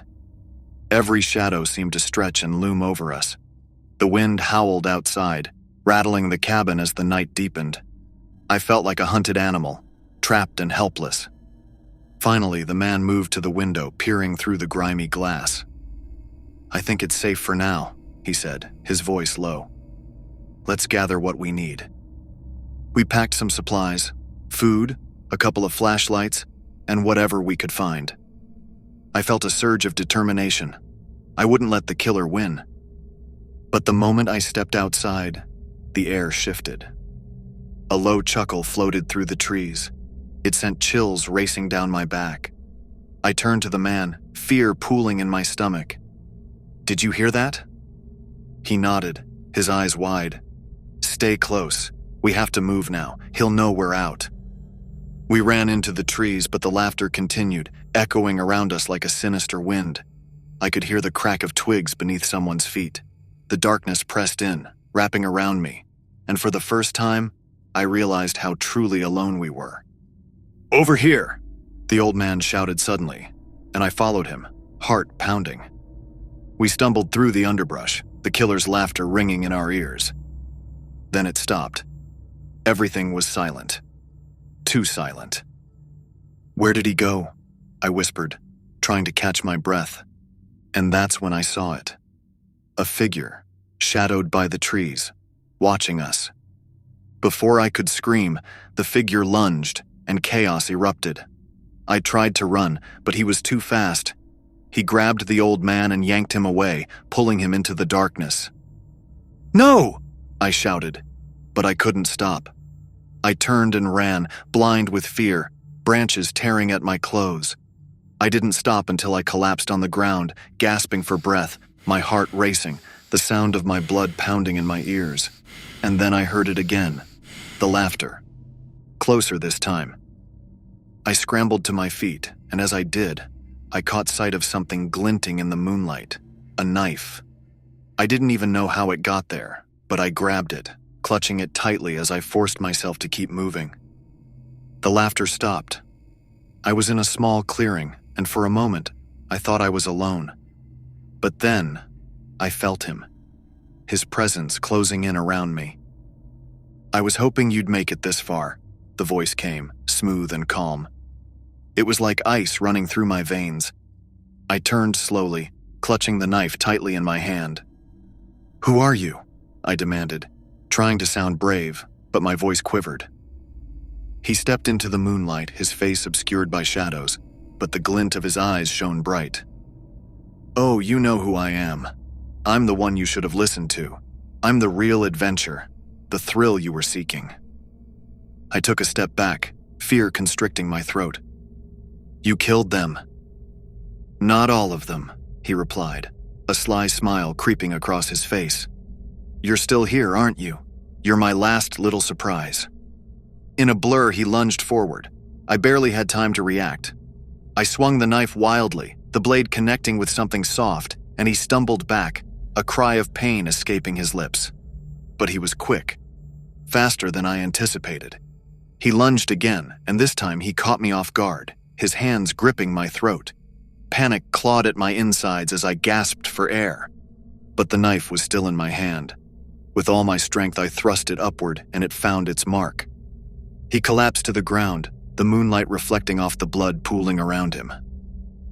I didn't stop to look back. I just ran, stumbling through the trees, following the sounds of the distant highway, my only thought to survive. When I finally made it back to the road, a car was approaching. I waved my arms frantically, and it screeched to a halt. The driver rushed out, his eyes wide with concern. "What happened? Are you okay?" "No!" I screamed, breathless, my voice raw. "Help me! Call the police!" As I collapsed on the side of the road, the weight of everything crashed down on me. The images of my friends flooded my mind, their laughter, their voices, the fear, the horror. It would stay with me forever. But I was alive. They found the hotel, but the killer was gone, slipping through the cracks of the night like smoke. They never found Dave or Jess. The police said it was a deranged man, a ghost of the woods. I spent nights replaying the events over and over in my head, wondering what I could have done differently. But I knew deep down, it was never about me. It was about something darker, something that lurked in the shadows, preying on the unsuspecting.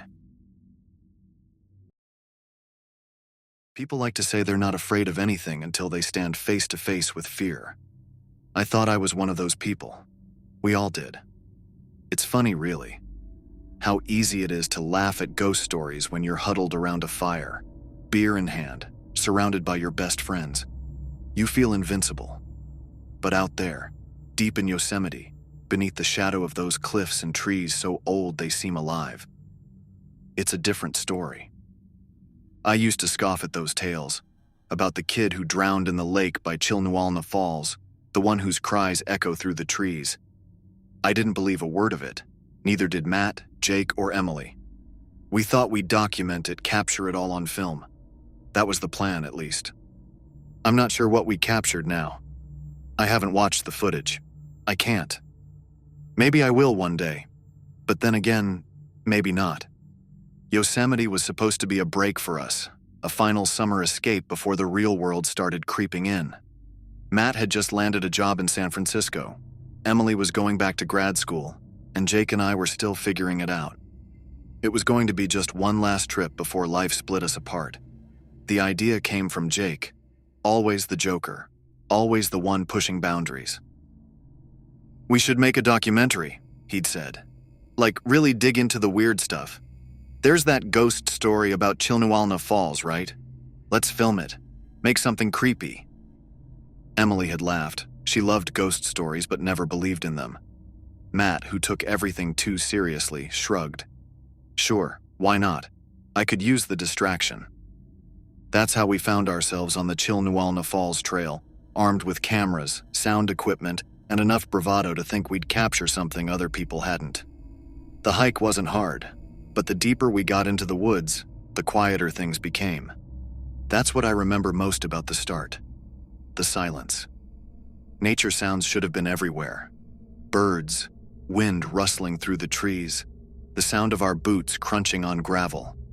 But all I could hear was the occasional snap of a twig underfoot, or the soft whir of Jake's camera. The world seemed to hold its breath the closer we got to the falls. "Are we sure this is the right way?" Emily asked. Her voice felt loud against the stillness. Matt checked his GPS. "Yeah, we're on track. The lake isn't far. We'll set up camp near it." There was something off about the air. It wasn't just the quiet, but the way the forest pressed in on us, dark even in the late afternoon sun. I couldn't shake the feeling that we were being watched, but I kept my mouth shut. I didn't want to be the first to admit I was uncomfortable. Besides, Jake seemed thrilled, holding his camera up to film every tree, every shadow. The boys' cries were supposed to start near the falls. That's what the stories said anyway. The legend went that anyone who tried to help him drowned in the lake, the same way he did. But we didn't believe in ghosts, and that was our downfall. When we reached the lake, we set up camp. The sky was growing dark, the sun dipping behind the mountains, casting long shadows across the water. I remember staring at the lake's surface, dark and still, like a mirror waiting to be broken. It was beautiful in a way that felt wrong, like something that shouldn't be touched. I couldn't explain why, but I didn't want to get too close. Jake and Matt set up the cameras while Emily unpacked the gear. The plan was simple: record the night, document everything. If we heard the cries, great. If not, we'd still have footage of a beautiful camping trip. What could go wrong? As night fell, the temperature dropped fast. The fire we built did little to chase away the cold. We gathered around it, passing a bottle of whiskey between us, trying to shake off the growing tension. "Maybe the boy doesn't cry for skeptics," Emily joked, but her laugh didn't quite reach her eyes. Hours passed. We were tired, cold, and ready to call it a night when Jake stood up suddenly, the camera still in his hands. "Did you hear that?" We all froze. At first, there was nothing, just the crackle of the fire and the soft lapping of water against the shore. But then, faintly, it came. The sound of crying, distant and weak, carried on the breeze. Matt swore under his breath. Emily looked at me wide-eyed, waiting for me to laugh it off, but I couldn't. The hair on my neck stood up. "That's not funny," she said. "You guys are messing with me." But it wasn't a joke. The crying got louder, clearer. A child sobbing, desperate and scared, like he was lost in the woods and couldn't find his way. My chest tightened. I felt like I couldn't breathe, my throat closing up. "Jesus, it's real," Jake whispered, lowering his camera. Matt turned to me, his face pale. "What do we do?" I didn't know. I couldn't think.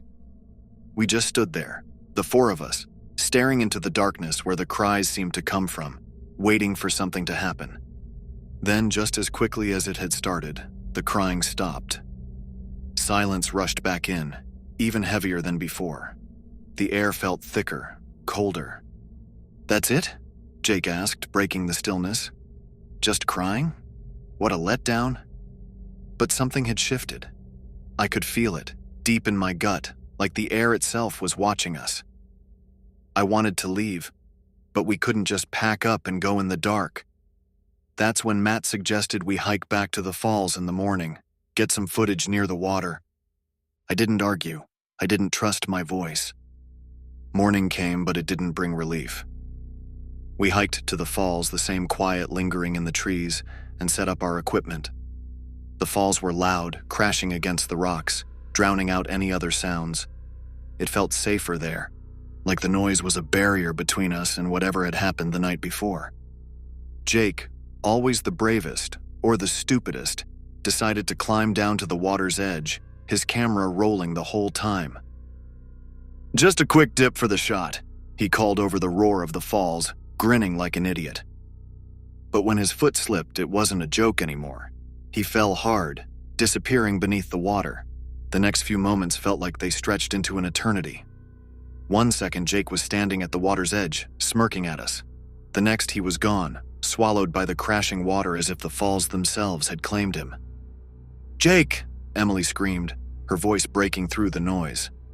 Matt bolted toward the rocks, trying to find a path down, but the jagged ledges made it impossible to follow quickly. I stood there, frozen, my mind refusing to catch up with what my eyes had just seen. It couldn't be real. It couldn't. By the time Matt reached the water's edge, Jake was still gone. No flailing arms, no splashes, just the relentless pounding of the falls against the rocks. "Do something!" Emily shouted at me, her face pale and wild with panic. I scrambled forward, but Matt was already wading into the water, looking around frantically. The current was too strong, even near the shore. It was like watching him fight against something much larger than just the water. He called out Jake's name again and again, but there was no answer. Emily started crying, her hands shaking as she gripped my arm. I didn't know what to do. I didn't know if there was anything we could do. My mind was racing, caught between disbelief and terror, and I felt completely helpless. And then finally, Matt gave up. He came back to us, soaked and exhausted, shaking his head. "He's gone," he muttered, his voice breaking. I couldn't see him anywhere. "No," Emily whimpered. "No, this isn't happening. It's a joke, right? He's just messing with us." But deep down, we all knew it wasn't. Jake was gone, swallowed by the falls. We stood there in shock, the reality of what had just happened sinking in. My heart was pounding so hard in my chest, I thought I might pass out. Emily kept mumbling, "This isn't real. This can't be real," over and over again, her hands trembling against her face. "What do we do now?" I asked, my voice barely above a whisper. I didn't even recognize it. I felt like I was outside of myself, watching this nightmare unfold from somewhere far away. Matt just shook his head again, his face pale, his eyes hollow. "We need to go. We need to get help." But help felt like an impossible concept, like something too far removed from us. We were isolated, hours from civilization, and the trail back felt impossibly long. The thought of leaving Jake behind, of walking away from that place where we'd lost him, felt wrong. But what else could we do? Emily refused to move at first. She kept saying we needed to find him, that maybe he was still there, trapped under the water, waiting for us to help him. It took both Matt and me to pull her away from the rocks, her sobs echoing against the falls as we dragged her back to the trail. The walk back was worse than the night before. None of us spoke much. The silence pressed in on us again, thicker than ever, the forest closing in like a dark tunnel with no end. Emily kept muttering under her breath, her face streaked with tears, while Matt led the way, moving too fast as if he was trying to outrun the reality of what had happened. But as we moved, something started to change. The trail didn't feel the same. The trees, the rocks, the path. It all seemed off, like we were walking in circles, trapped in some nightmarish loop. No matter how far we went, I couldn't shake the feeling that we weren't getting any closer to leaving. The woods felt endless, suffocating, like they were bending around us. At some point, Matt stopped suddenly, turning around with a look in his eyes I'd never seen before. Fear, pure and raw. "Does it feel different to you?" he asked, his voice trembling. "What do you mean?" I tried to keep calm, but my own nerves were shot. "This place," he said, gesturing around. "It's not the same. We're not getting out." Emily stopped walking, staring at Matt like he'd lost it. "What are you talking about? We just need to keep going. Just keep walking." But deep down, I felt it too. The path seemed wrong, the trees looming closer, the sky darkening even though it wasn't late enough for the sun to be setting. It was like the world itself was shifting, twisting in ways I couldn't understand. "I think we need to turn around," Matt said, his voice strained. Maybe we took a wrong turn." "That's impossible," Emily snapped.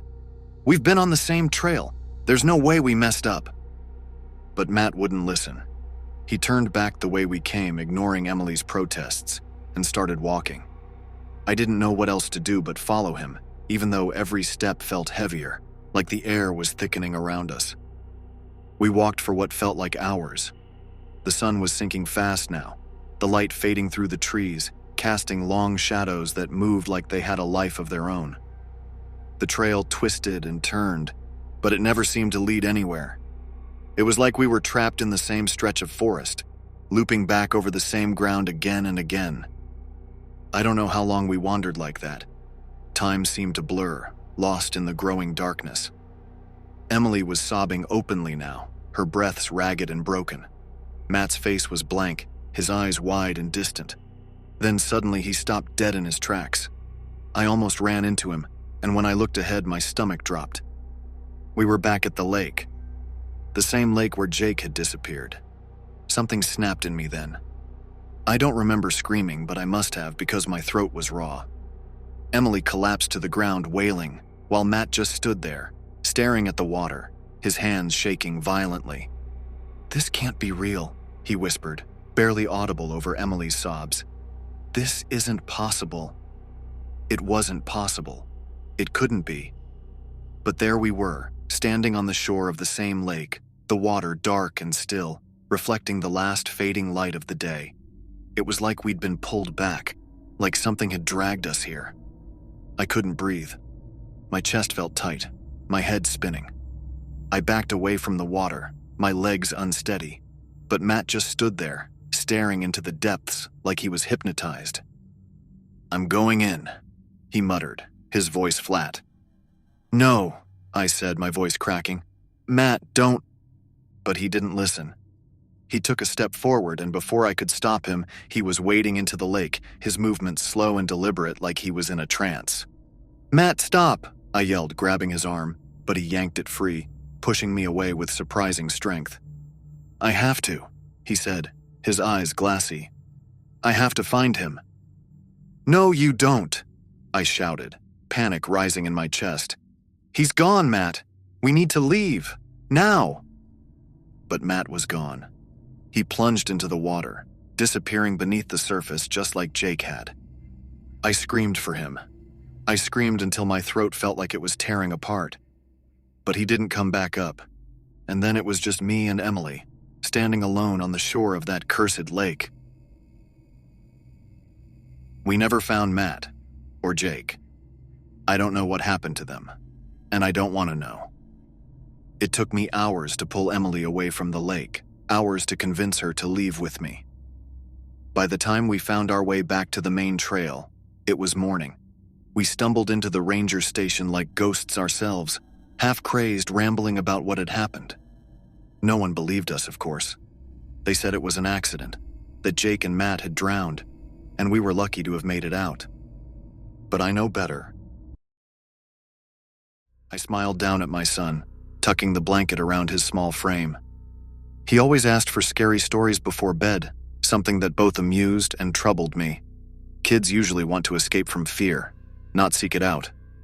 But not my boy. Henry was different. "All right," I said, sitting on the edge of his bed, the soft creak of the old wood filling the room. The house was quiet, the kind of quiet that wraps around you like a thick, oppressive blanket. Outside, a steady wind blew against the window pane, whistling through the cracks like a distant, ghostly wail.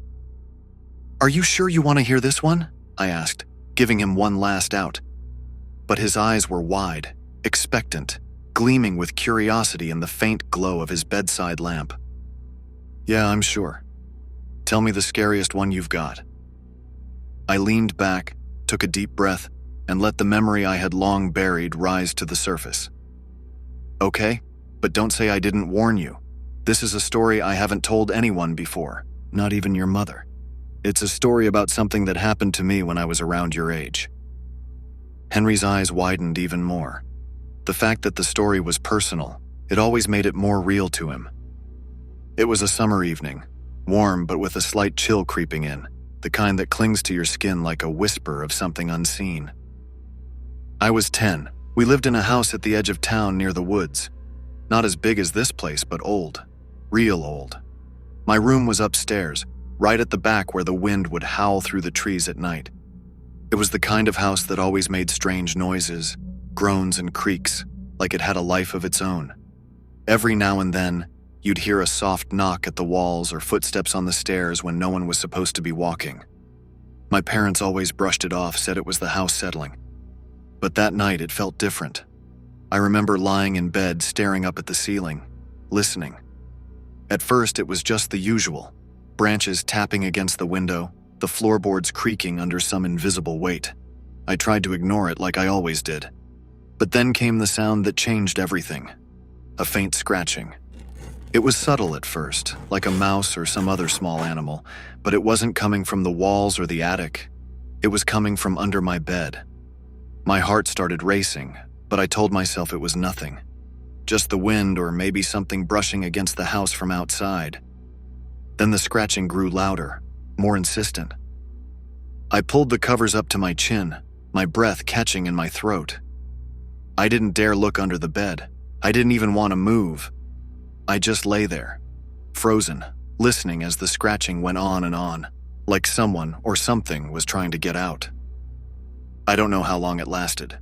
Could have been minutes, could have been hours. But at some point, it just stopped. The silence that followed was almost worse. It was thick, heavy, like the air itself had been sucked out of the room. I couldn't move, couldn't even think. All I could do was stare at the ceiling, waiting for something to happen. Then I heard it. A voice. Low. Barely a whisper. It called my name. At first I thought I was imagining it, but then it came again. This time, clearer. A hushed, almost pleading voice. Daniel. My blood turned cold. No one was supposed to be in the house. My parents were downstairs, probably asleep. But this voice, it wasn't theirs. It wasn't even human, not exactly. There was something off about it, something that made my skin crawl. I couldn't stay there. I had to move. Slowly, I slid out of bed, careful not to make a sound. The floor was cold under my feet as I crept toward the door. The voice came again, louder this time, closer. Daniel, come here.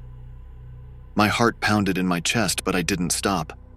I reached for the door handle, my hand trembling. Just as I was about to pull it open, the voice called out again, this time from directly beneath the bed. I turned, staring at the shadowy space under my bed. My heart was in my throat, every nerve in my body screaming for me to run. But I didn't. I couldn't. Instead, I dropped to my knees and peered under the bed. Henry gasped, his small hands clutching the blanket. "What was under there, Dad?" he asked, his voice hushed but excited. I leaned in a little closer, lowering my voice. "I'll get to that. But remember, this is just a story, okay?" Henry nodded, though I could see the fear starting to creep in. Good. That's exactly where I needed him. The space beneath the bed was dark, darker than it should have been. It was like the shadows were thicker there, as though something was sucking the light out of the room. And in that darkness, I saw something move. At first, it was just a shape, a vague outline, barely distinguishable. But then I saw them. Eyes. 2 small, gleaming eyes, staring back at me from the shadows. I couldn't make out the rest of its form, just those eyes, watching me with an intensity that made my skin crawl. The voice came again, this time directly in my ear, though the thing hadn't moved. "Daniel, come closer." I didn't. I couldn't. Instead, I did the only thing I could think of. I screamed. My father burst into the room seconds later, flipping on the light. The thing under the bed was gone, vanished like it had never been there. But I knew what I had seen, what I had heard. I told him everything, choking on my words, my fear still clinging to me like a second skin. He didn't believe me, of course, said it was just a bad dream, that I was imagining things. But I knew better. And from that night on, the voice kept coming back. Night after night, it would whisper to me from the darkness, always calling my name, always asking me to come closer. I tried to ignore it, tried to pretend it wasn't there, but the more I ignored it, the more insistent it became. I stopped sleeping, stopped eating. My parents grew worried, took me to doctors, therapists, but none of them could help. None of them understood. They didn't hear the voice. Only I did. Then one night, everything changed. The voice didn't come from under the bed. It came from somewhere else. Somewhere much closer. From my closet. Henry's eyes widened, his breath hitching. "The closet?" he whispered. "Yep," I said, leaning in closer. "The closet." That night I was ready. I didn't know what it wanted, but I was going to find out. When the voice called my name, I didn't run. I didn't hide. I walked straight to the closet and threw the door open. It was empty. Completely empty. But the voice was still there, still whispering. "Daniel, closer." I stepped into the closet, my heart pounding. The door creaked as it swung shut behind me, plunging me into darkness. And then I saw it, the same eyes gleaming at me from the back of the closet, watching, waiting. This time I didn't scream. This time I reached out. My hand brushed against something cold, something hard and smooth, like the surface of a mirror. And then, before I could pull away, the darkness swallowed me whole. I paused, letting the silence hang between us, thick and suffocating. "What happened next?" Henry whispered, his voice trembling. I smiled, leaning back. That's a story for another time. That night, as I left Henry's room and closed the door softly behind me, I couldn't shake the feeling that something was off. The house was too quiet, the shadows too thick. And as I walked down the hall, I thought I heard it again. That same voice, low and pleading, calling from somewhere deep in the house. Daniel, come closer. As I stood there, frozen in the hallway, the faint echo of my name whispered through the air again, tugging at my mind like an old memory I wished I could forget. I shook it off, reminding myself it was just the story lingering in my head, just my own voice playing tricks on me. But that didn't explain why the shadows seemed to cling to the corners of the hallway, or why I felt that same pull, the same icy grip I had felt all those years ago when I stood before the closet. I forced myself to keep walking. This is nothing, I told myself. Just your imagination. Yet my imagination hadn't felt this real in years. I flicked off the hallway light, letting the darkness take over as I made my way downstairs. In the kitchen, I poured myself a glass of water, trying to shake the lingering tension that had wrapped itself around me. The house creaked, old wood groaning beneath the shifting wind outside, just as it always had. But then it happened again. That voice. Daniel. I nearly dropped the glass. The sound wasn't in my head this time. It wasn't the echo of an old memory. It was real, and it wasn't coming from upstairs. It was coming from the closet just across the kitchen. For a long moment I stood there, paralyzed, staring at the closed door. The same closet where we kept the coats and shoes. The same closet that, until that very moment, had never bothered me. But now I couldn't look away. It was like I was back in that old house, standing in front of the closet, hearing the voice that no one else believed in. I took a deep breath, trying to regain control. I reminded myself that this was impossible. It was just the story, a bedtime story I told my son, nothing more. I was letting it get to me, letting it stir up old fears. I had outgrown this. I had buried this a long time ago. But the voice came again, louder this time, more insistent. Daniel, come closer. My blood ran cold. I had to move, had to do something, anything, to break the spell this voice had on me. I couldn't let myself fall back into that old fear. I was a grown man now. I wasn't a child anymore. I approached the closet door slowly, the sound of my bare feet soft against the cool kitchen tile. My heart hammered in my chest as my hand hovered over the doorknob. Every instinct screamed at me not to open it, to turn around and walk away. But something deeper, a darker curiosity, pushed me forward. What would I see if I opened it? The voice didn't come this time. There was only silence as I stood there, trembling. I had to know. I turned the knob slowly and pulled the door open. The closet was empty. Of course it was. My breath came out in a sharp exhale, relief washing over me. I let out a soft, nervous laugh, feeling ridiculous for having let the story get under my skin like this. I was just spooking myself. But then something shifted at the back of the closet. A faint, almost imperceptible movement, like the air was bending, warping ever so slightly. My breath caught in my throat. I blinked, shaking my head, convinced I was imagining things. It had to be a trick of the light, a shadow cast by the moon through the kitchen window. I reached out, hand trembling, ready to shut the door and forget the whole thing. But before I could, I heard it again, louder, clearer. Daniel.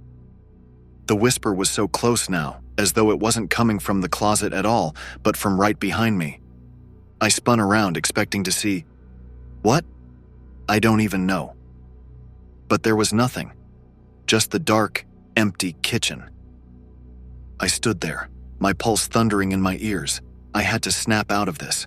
I had to move, to get away from this damn closet. Without thinking, I slammed the closet door shut and backed away, my breath coming in ragged gasps. The voice was still in my head, echoing over and over, but I refused to listen to it anymore. I turned, ready to head upstairs and check on Henry, ready to put this madness behind me. But then I froze. There in the middle of the kitchen was something I hadn't noticed before. A faint, wet trail on the floor, leading from the base of the closet to the hallway. It was subtle, almost invisible in the moonlight, but it was there, and it was fresh. I followed the trail with my eyes, my stomach turning as it led toward the stairs, toward Henry's room. My mind raced, every nerve screaming at me to run, to get to my son. I rushed up the stairs 2 at a time, my heart pounding in my chest as I burst into Henry's room. He was still there, still tucked under the blanket, fast asleep. I let out a shaky breath, the relief washing over me so hard it nearly knocked me off balance. I leaned against the doorframe, staring at him for a moment, letting my heart slow. Just the story. Just my mind playing tricks. That's all this was. But then I saw it. At the foot of his bed, barely visible in the dim light of his bedside lamp, was the same wet trail I had seen in the kitchen. A trail leading from the door to his bed. I took a slow step forward, the floor creaking under my weight. Henry stirred but didn't wake. As I reached the bed, I felt it before I saw it. Cold air, sharp and biting, coming from underneath the bed. I crouched down, heart hammering, and peered into the shadows. The darkness beneath the bed was thick, almost impenetrable. But there, just at the edge of the shadow, I saw them. 2 gleaming eyes, watching me, waiting. And then, in the faintest whisper, barely louder than a breath, I heard the voice again. "Daniel, come closer." I stood there, frozen in time, staring into those eyes that seemed to hold a dark eternity. I should have run, should have grabbed Henry and gotten us both out of the house. But I didn't. I stayed there, crouched by his bed, staring into the void beneath it, caught between terror and disbelief. It felt like an eternity passed in that moment, the air thick with tension, my mind spiraling. But then, something shifted. Henry stirred in his sleep again, his small body turning under the blankets. The movement snapped me back to reality, and I blinked, pulling my gaze away from the bed. Whatever had been there was gone now. The room was still, quiet. I stood up slowly, my legs shaking beneath me. I couldn't stay here. I couldn't let this darkness take hold of us again. Without another word, I scooped Henry up into my arms, careful not to wake him, and carried him out of the room. I moved through the house with purpose, not daring to look back as I made my way downstairs and out the front door into the cool night air. We didn't return to that house again. I'm not sure when the strangeness started exactly, but I remember that first shift when I began to notice the signs, the flickers in the corner of my eye, the faint smell of smoke even when there was none, and that feeling that crawled up the back of my neck, like someone was watching me. That's how it was most nights here. On the outside, the building was just another corporate tower. Nothing fancy, a bit outdated, with a parking lot and a stale-smelling lobby. But at night, the place transformed. It was just me, my colleague Ben, and the hollow, fluorescent-lit hallways stretching endlessly, echoing every small sound. We were guards, tasked with watching over a few dozen floors of empty offices, unremarkable rooms with lifeless cubicles. We'd do rounds every few hours, walk up and down the quiet floors, scan a badge at various checkpoints, and repeat. And repeat. Ben was an old-timer, someone who had been doing night shifts long enough to carry a kind of quiet resentment toward the job. He didn't talk much, and I never asked him much either. But there was a look in his eyes, something that told me he knew things I didn't about the building, things he wouldn't share, even if I asked. I tried to shrug it off as just his tiredness. But the longer I worked those nights, the more I began to feel it myself. One night in particular sticks out, like a stain I can't quite clean from my memory. The building felt different that night somehow. Colder. The air was thick, almost oppressive, and every small sound seemed amplified, from the hum of the fluorescent lights to the soft creaks in the walls. Ben and I split our rounds as usual. He took the lower floors, while I worked my way through the upper levels. We hardly ever crossed paths except for a few passing nods in the break room. But that night, he'd stopped me before I took the elevator up. "You seeing anything strange tonight?"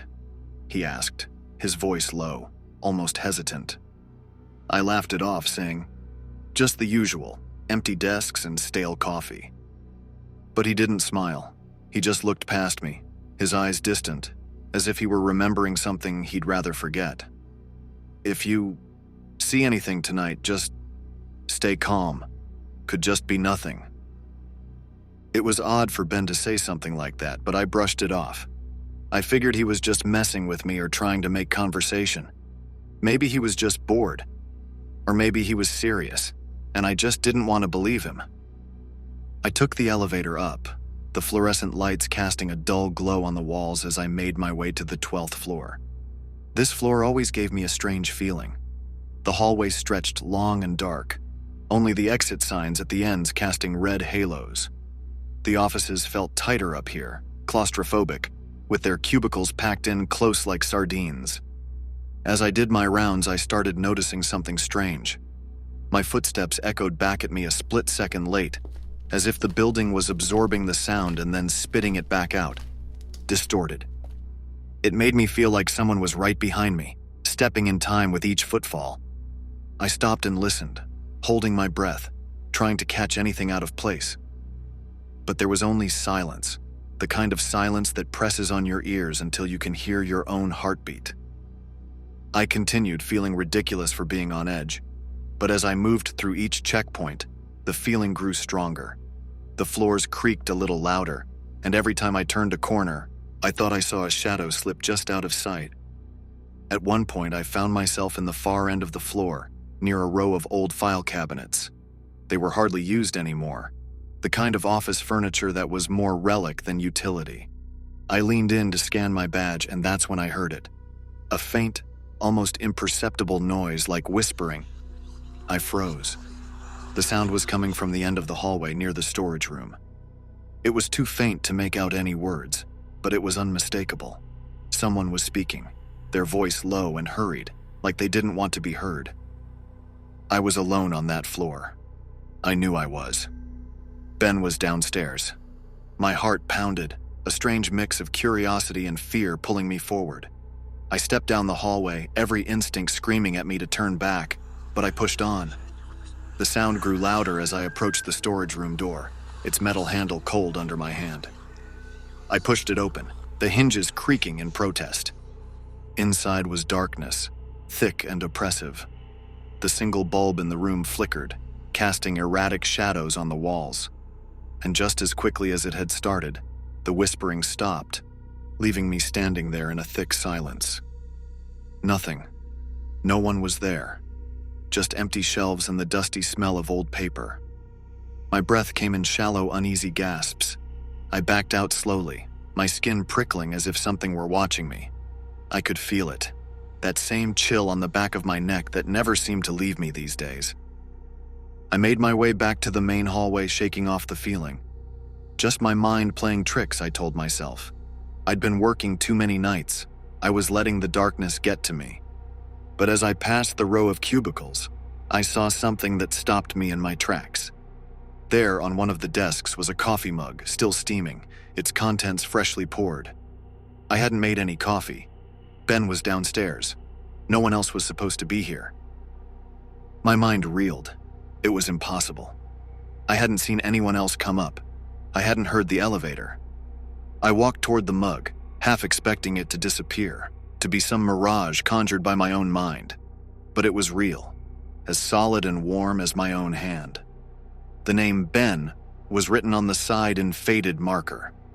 I glanced around, my gaze darting from one shadowed corner to the next. Had Ben come up here without me noticing? Was he trying to mess with me, to scare me? I picked up my radio, my voice a little shakier than I intended. "Ben, you up here?" There was a long pause, and then his voice crackled through, thick with static. "No, I'm on the 5th floor. Why?" I swallowed, staring at the mug in my hand. My pulse raced as I tried to make sense of it. "No reason. I lied, setting the mug back down. Just thought I heard something. Another pause. Stay alert. I'll finish up down here and meet you on the main floor.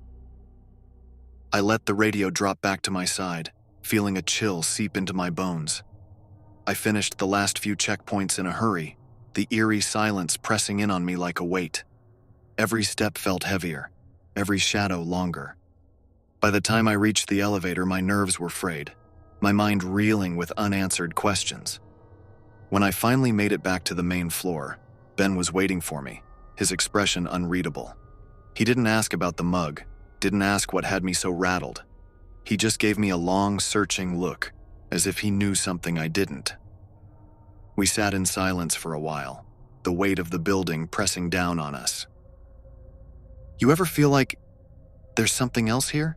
I finally asked, breaking the silence. Ben didn't answer at first. He just stared off into the distance, his gaze dark and distant. Sometimes, he said quietly. Sometimes I feel like this building remembers, like it knows us, even when we don't want it to. I laughed nervously, but there was no humor in it. His words lingered, wrapping around my mind like a cold shroud. That night, when I finally clocked out and walked into the cold dawn air, I swore I'd never come back. But as I got into my car, a strange thought occurred to me, one I couldn't shake. In the passenger seat, just where Ben would have sat, was a coffee mug. It was mine this time, the one I'd left on the break room counter. I sat there staring at the mug like it held some unspoken answer. I hadn't touched it since I clocked in. I knew I hadn't. I'd left it in the break room, untouched and cold. And now here it was, waiting for me like it had just been poured. The heat of it seemed to seep into my hand as I picked it up, its warmth and accusation I couldn't ignore. My heart pounded as I glanced back at the building, its tall, dark silhouette looming in the early morning fog. Part of me wanted to throw the mug out the window, to never look back, but some instinct kept me rooted in place. It was the feeling that I had left something behind, or maybe that something had been left with me. That entire day, I couldn't shake the sense that something had followed me home.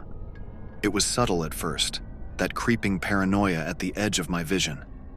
The feeling of being watched grew stronger in my tiny apartment as night approached. I kept glancing at the coffee mug, where I'd set it on the kitchen counter. Every time I passed by, I felt as though the air around it shifted, like it was pulling at something inside me. I didn't sleep well, and when I finally did, my dreams were muddled, fragmented glimpses of dark hallways and whispering voices. I woke drenched in sweat. Still, something pulled me back to the building the next night.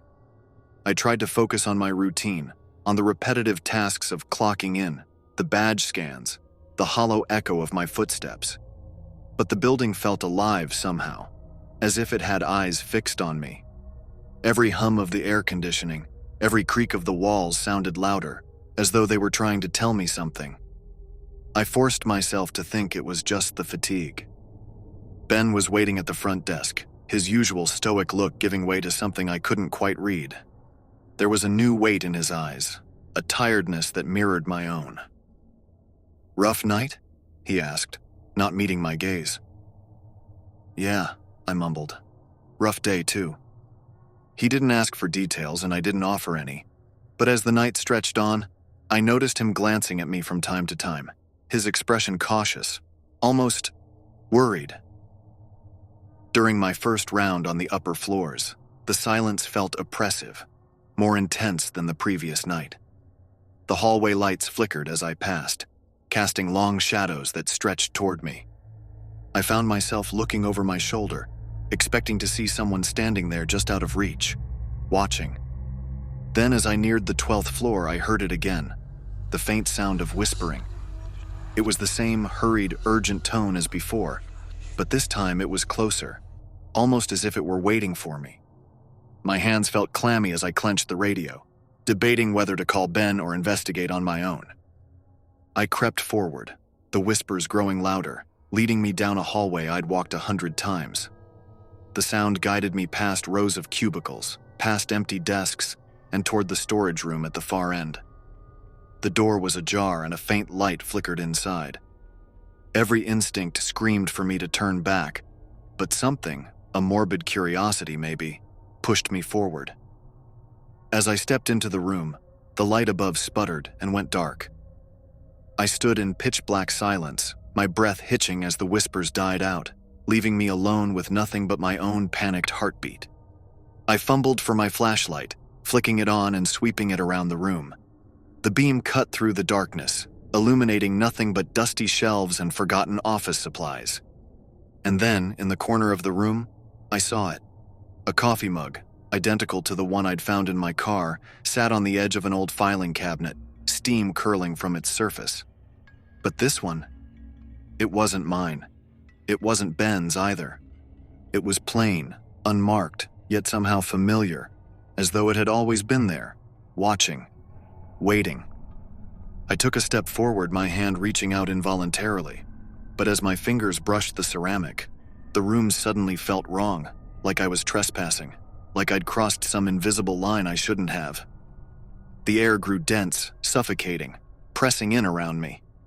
A sudden crash behind me made me jump, my flashlight slipping from my grip and clattering to the floor. I spun around, heart racing, but saw nothing, just darkness, swallowing me whole. The whispers started up again, louder, closer, echoing in the empty room, their words indistinct but carrying a sense of urgency, of warning. "Ben?" I called, my voice barely a whisper. Nothing. I stumbled back, my hand brushing the wall as I felt my way out of the storage room and back into the hallway. The mug was still clutched in my other hand, its warmth now cold and lifeless. I hurried back to the elevator, breathing hard, desperate to get out of there. When the doors finally opened, I nearly ran inside, jabbing the button for the ground floor. When I reached the lobby, Ben was waiting. His face was paler than usual, his gaze fixed on something behind me as I stumbled out of the elevator. "You look like you've seen a ghost," he said, his voice barely audible. I looked down, realizing I was still holding the coffee mug from the storage room. Its surface was coated in a fine layer of dust, as though it had been sitting there for years. I didn't remember picking it up, didn't remember bringing it with me. "Ben, I found this up there," I stammered, holding it out to him. He stared at it, his expression shifting from confusion to something darker. That's not mine," he murmured, almost to himself. "But I've seen it before. I saw it in the break room. Years ago, back when I first started." A cold sweat ran down my back as he continued, his voice barely above a whisper. "That mug, it belonged to another guard. He went missing, just disappeared one night during his rounds. They said he just walked out, left without a trace. But some of us, we know better." I swallowed hard, my throat dry. "What happened to him?" Ben's gaze drifted past me, toward the hallway leading back to the floors above. I think he's still here," he said quietly. "I think he's part of this place now. Trapped, just like the rest of us." The words hung in the air, heavy and ominous. I looked down at the mug in my hand, the faded dust clinging to it like an accusation. It felt wrong, like I was holding on to something I didn't understand, something that belonged to someone else, someone who had never truly left. The next morning, as I left the building, I saw a single mug sitting on the dashboard of my car. I hadn't put it there. I'd left it inside. My stomach twisted as I realized that it wasn't just the building that wouldn't let go.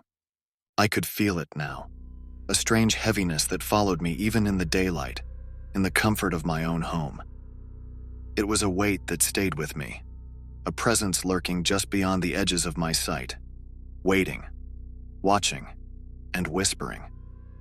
I'm still working the night shift, of course. It's part of me now, a routine I can't seem to break. But every time I step into that building, every time I hear the faint murmur of voices, I wonder, how much of me is still mine? And how much has already been claimed? I don't know why I still come back here night after night, I murmured to myself as I looked down the hospital's long, dim corridor, the fluorescent lights flickering intermittently overhead.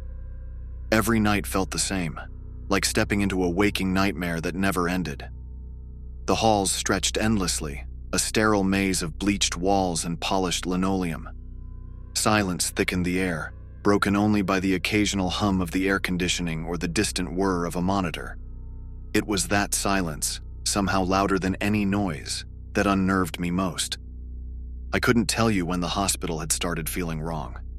Maybe it was the exhaustion, that creeping weariness from working nights for months on end. Maybe it was the emptiness, the patients sleeping, the visiting hours long over, and the few staff scattered and isolated, each tending to their own late-night tasks. But it was more than that. Something about this place felt off, like it was holding on to secrets, lurking just beneath the surface. I had my usual rounds to cover, checking vitals, ensuring the overnight meds were distributed, and performing the quiet ritual of switching out IV bags.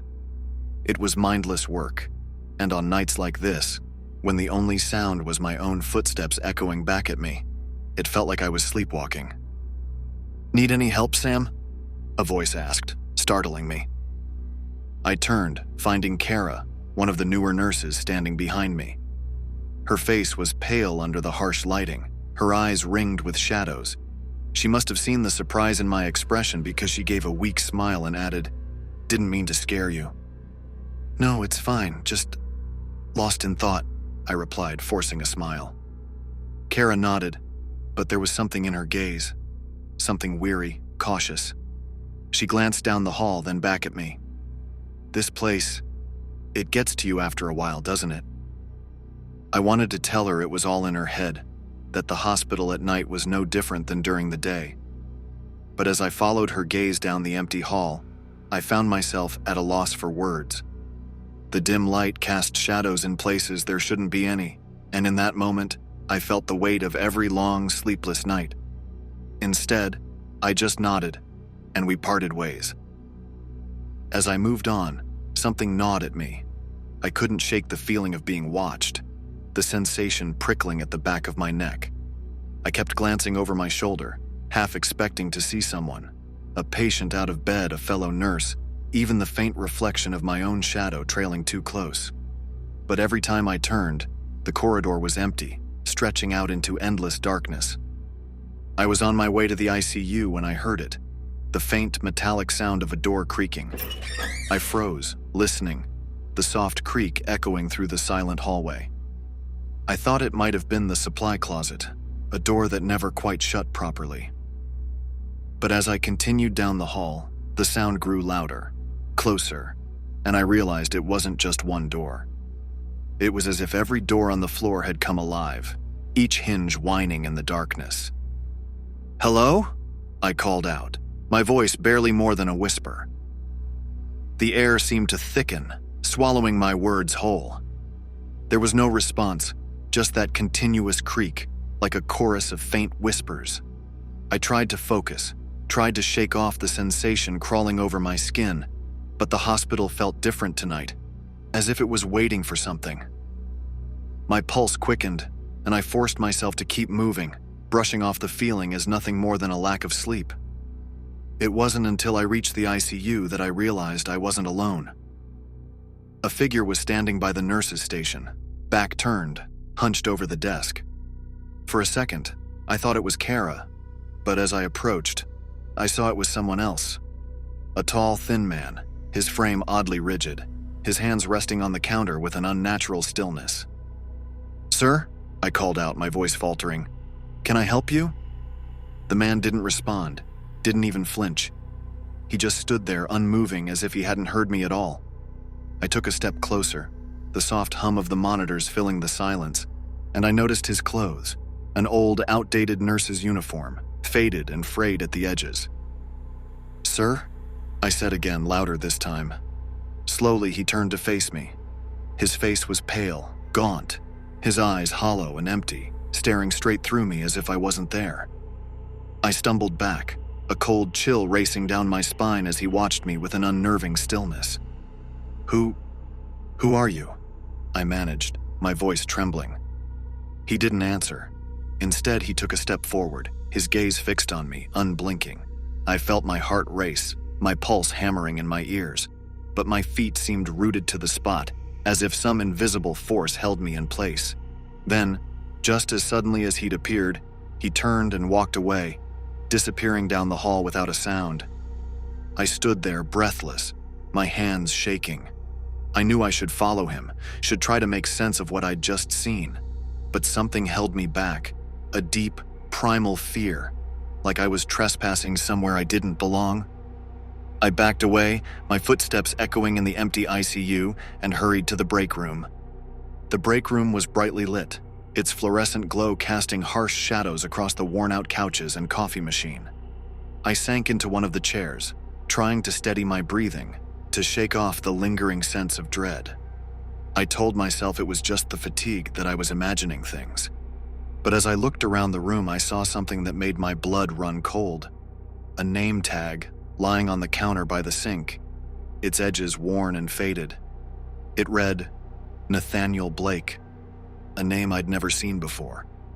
And yet, something about it felt familiar, as if I'd seen it 100 times, heard it whispered in passing conversations. My mind raced, trying to remember where I'd heard that name, Nathaniel Blake. The name echoed in my thoughts, growing louder, heavier, until it was all I could hear. I picked up the tag, feeling its weight in my hand, its edges rough and cold, like it hadn't been touched in years. Just then, Kara entered the break room, her eyes widening when she saw me holding the name tag. She looked at me with a strange mixture of fear and pity, like she knew something I didn't. "Where did you find that?" she asked, her voice barely above a whisper. "In the ICU," I replied, my voice sounding distant, as if it belonged to someone else. Kara's expression darkened. She reached out, gently taking the tag from my hand, and held it for a moment, her fingers tracing the faded letters. "Nathaniel Blake was a nurse here. Years ago," she said quietly. He worked nights, just like us. But one night She trailed off, her gaze drifting toward the door, as if she expected to see him standing there, watching. "What happened to him?" I asked, the words catching in my throat. Kara swallowed, her face pale. "No one knows. He just disappeared. Some say he walked out in the middle of his shift. Others say She hesitated, her voice dropping to a whisper. "Some say he never left." The room felt colder, the silence stretching between us, heavy with unspoken words. I wanted to ask more, to understand, but the fear in Kara's eyes stopped me. She turned, placing the tag back on the counter, and left without another word. I stayed in the break room, the weight of her words settling over me like a shroud. Nathaniel Blake. The name lingered in my mind, refusing to fade, as if it had claimed a part of me. The rest of the night passed in a blur. Every sound, every flicker of movement felt magnified, as if the hospital itself was alive, watching, waiting. I kept expecting to see him again, that tall, thin figure with hollow eyes. But he never appeared. By the time my shift ended, I felt like a ghost myself, drifting through the empty halls, my mind heavy with unanswered questions. I left the hospital, stepping out into the pale light of dawn, and glanced back at the building one last time. In the window of the ICU, I thought I saw a figure, a man in an old nurse's uniform, standing silently, watching me leave. I blinked, and he was gone, leaving nothing but the faintest whisper of his name in the cold morning air. Nathaniel Blake. As I drove home, the hospital loomed in my rearview mirror, a silent reminder of the secrets it held, the lives it had claimed. And as I glanced down, I saw something on the passenger seat, Nathaniel's name tag, the letters faded and worn, like a memory that refused to die. I stared at the name tag on the seat, my mind racing as I tried to make sense of it. I was sure Kara had put it back on the counter in the break room, and I hadn't touched it since. The idea that it somehow followed me, no, that was ridiculous. Maybe I'd picked it up without thinking, or maybe... I shook my head. Fatigue. That was all it was. These night shifts were taking their toll on me, slipping strange ideas into my head. Still, I couldn't shake the feeling of something watching me, and not from outside the car. It felt like it was coming from within, close, intimate, crawling under my skin. I pushed the thought away, tossing the name tag onto the floor of the car and heading home, determined to leave the night behind me. But I didn't sleep. Even as I lay in bed, shadows seemed to twist in the corners of my vision, remnants of dreams half-formed, or perhaps the echoes of what I'd seen in the ICU. His face, hollow, staring right through me, lingered every time I closed my eyes. I told myself that it was just exhaustion, that the line between memory and imagination had blurred. When I returned to the hospital the following night, the feeling hadn't faded. If anything, it felt more acute, like the air itself was somehow thicker, saturated with something unseen. The halls looked different, the corners darker, each step echoing louder than the last. And then, the strangest thought struck me. Maybe he was here all along. It was a thought that slipped in uninvited, like a thread unraveling in the back of my mind. The name, Nathaniel Blake, seemed to pulse in my thoughts, its meaning intensifying. I didn't know him, not really. But each time I walked down those dim corridors, it felt like I knew more. Details I had never been told, memories that weren't mine. Halfway through my shift, I stopped by the break room for coffee. There was a tired ache in my bones, a persistent ringing in my ears, and yet I couldn't let myself rest. Every time I tried to sit down, my pulse would quicken, as if some part of me knew I wasn't safe here. I couldn't explain it, but the place felt like it was swallowing me whole, pulling me deeper into itself. Then, something strange happened. The lights in the break room flickered, the brightness dimming until I was left in near darkness. I glanced up, squinting to see if the bulb had blown, but then a faint voice broke the silence. "Sam?" I froze, the sound of my name echoing through the empty room. It was soft, almost inaudible, but the familiarity of it clawed at my chest, stirring something unsettling inside me.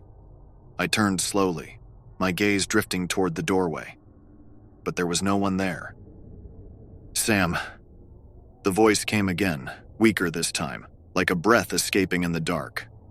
I stepped out into the hall, my footsteps unnervingly loud as I strained to hear anything, any sign of who might be calling me. But the hall was empty still, and the only sound was the faint hum of the lights overhead. I moved cautiously, following the sound down the corridor, around a corner, and down to the ICU. The doors stood open, a darkness spilling out from the room that seemed to swallow all light. I took a hesitant step forward, the scent of antiseptic thickening in the air. And then I saw him. Nathaniel, standing in the center of the room, his back to me. This time I didn't call out. I just watched, a morbid curiosity pulling me in. I could see his shoulders rise and fall, the shallow breaths barely moving his frame. I took a step closer, my shoes squeaking on the tile, and he didn't react. I was so close I could almost reach out and touch him, but something held me back, a chill sweeping over me like a warning. "Nathaniel?" I whispered. He didn't move, didn't respond. Instead, he slowly raised one hand, pointing toward the far wall. My gaze followed, and I saw something I hadn't noticed before, a faint stain on the wall, just barely visible in the dim light. It was dark, irregular, seeping into the white paint like a shadow. I turned back to Nathaniel, but he was gone. The room was empty, silent, and the chill in the air grew sharper, pressing in on me from all sides. I backed out of the ICU, my breaths coming faster, my heart pounding in my chest. I wanted to run, to leave the hospital and never come back. But I couldn't shake the feeling that I needed to understand, to piece together the fragments of memory that Nathaniel had left behind. I spent the next hour searching through old records, digging through the hospital's archives in the basement. Dust filled the air as I flipped through stacks of paper, my fingers trembling as I scanned each page for a mention of Nathaniel. And then I found it, an old incident report, dated over 20 years ago. The report detailed a tragic accident, a young nurse named Nathaniel Blake who had worked the night shift. According to the file, he'd been found in the ICU one morning, slumped over the counter, unresponsive. The cause of death was unclear. No signs of trauma, no history of illness. But there was one line, hastily scrawled in the margins, that sent a chill through me. He said he saw things in the dark, things that weren't there. My hands shook as I read the words, the letters blurring as my mind tried to process what it meant. I'd thought I was just tired, that the strange occurrences were a trick of the mind, but the report suggested otherwise. Nathaniel had seen the same things, felt the same unease that I did, and it had driven him to the edge, leaving him trapped in this place, a memory etched into the walls. As I stood there in the basement clutching the report, I felt a presence behind me, a shadow lingering just out of sight. I didn't need to turn to know it was him, watching me, waiting. I felt his gaze, cold and unyielding, pressing down on me like a weight. "Why did you leave me?" The words echoed in my mind, not spoken but felt, a question that burrowed into my thoughts, relentless and unanswerable. And then it hit me, a realization so absurd, so horrifying that I could barely process it. The memories, the familiarity, the sense of knowing Nathaniel without ever having met him. It wasn't that he had left me. It was that I had left him. Somehow, some part of me had been here before, lived this life, walked these halls. I had been Nathaniel. Or maybe I still was. The report slipped from my fingers, falling to the floor with a soft rustle. I backed away, my mind spinning, every memory feeling distorted, twisted, as if I were looking at my own reflection through broken glass. I stumbled out of the basement, the hospital closing in around me, the walls pressing closer, each step dragging me deeper into its hold. When I reached the exit, I hesitated, a part of me unwilling to leave, to abandon the shadow that lingered within these walls. But another part, a stronger, more desperate part, pulled me forward, urging me to escape before I lost myself completely. As I stepped outside into the cold night air, I glanced back at the hospital, the building looming in the darkness, silent and watchful. And in one of the windows, I saw him, Nathaniel, staring out, his face a pale, hollow mirror of my own. A part of me wanted to go back, to reach out, to reclaim the piece of myself that had been left behind. But I turned away, forcing myself to keep walking, to leave the hospital and Nathaniel's ghostly presence behind. And as I walked into the night, I promised myself I would never enter that building again. There's something about that night I'll never be able to explain. No one believes me, not even the people who were there. They laugh about it now. My friends roll their eyes when I bring it up, dismissing me as if I'm overreacting. But I know what I saw. I know what I heard. It was just supposed to be a sleepover, a low-key Friday night to celebrate Megan's birthday. Her parents were gone for the weekend, off to some remote cabin by the lake, which meant her house was empty, and, more importantly, we could do whatever we wanted. We'd talked about it all week, about movies and snacks, about all the usual sleepover stuff. By the time Friday came around, it felt like the highlight of our summer. The house was quiet when we arrived, dark except for the faint light spilling out of the kitchen where Megan had left a few snacks on the counter. It's strange now looking back, how empty it felt, even when we were all together in that small living room. But in the moment, it just felt exciting. A night with no parents, no rules. The plan was simple. We'd stay up all night watching scary movies, do our nails, and talk until we couldn't keep our eyes open. It was all so normal. But if I'd known what was going to happen that night, I wouldn't have gone through with it. I would have stayed home, safe in my bed, pretending I was sick. But that's the thing. I didn't know. The evening started as planned, with us sprawled across Megan's living room floor, blankets and pillows piled around us. We'd been watching some horror movie, not really paying attention, more focused on trying not to spill the giant bowl of popcorn as we passed it around. I remember it so clearly, like a snapshot burned into my mind. Megan's laugh, the way Sarah kept squealing and covering her eyes, Jenna trying to act like she wasn't scared. After a couple of hours, we took a break. Megan headed to the kitchen to get drinks, and I followed her, mostly just to stretch my legs. The rest of the girls stayed behind, still scrolling through Megan's endless list of horror films. "I think I heard something outside," Megan said as she reached into the fridge. I looked at her, eyebrow raised. "Don't start with the spooky stuff," I warned. "You're going to freak everyone out before we even get to the good movies." She smirked, but her eyes darted toward the window, her fingers tight on the bottle of soda. I glanced out, trying to see whatever she'd noticed.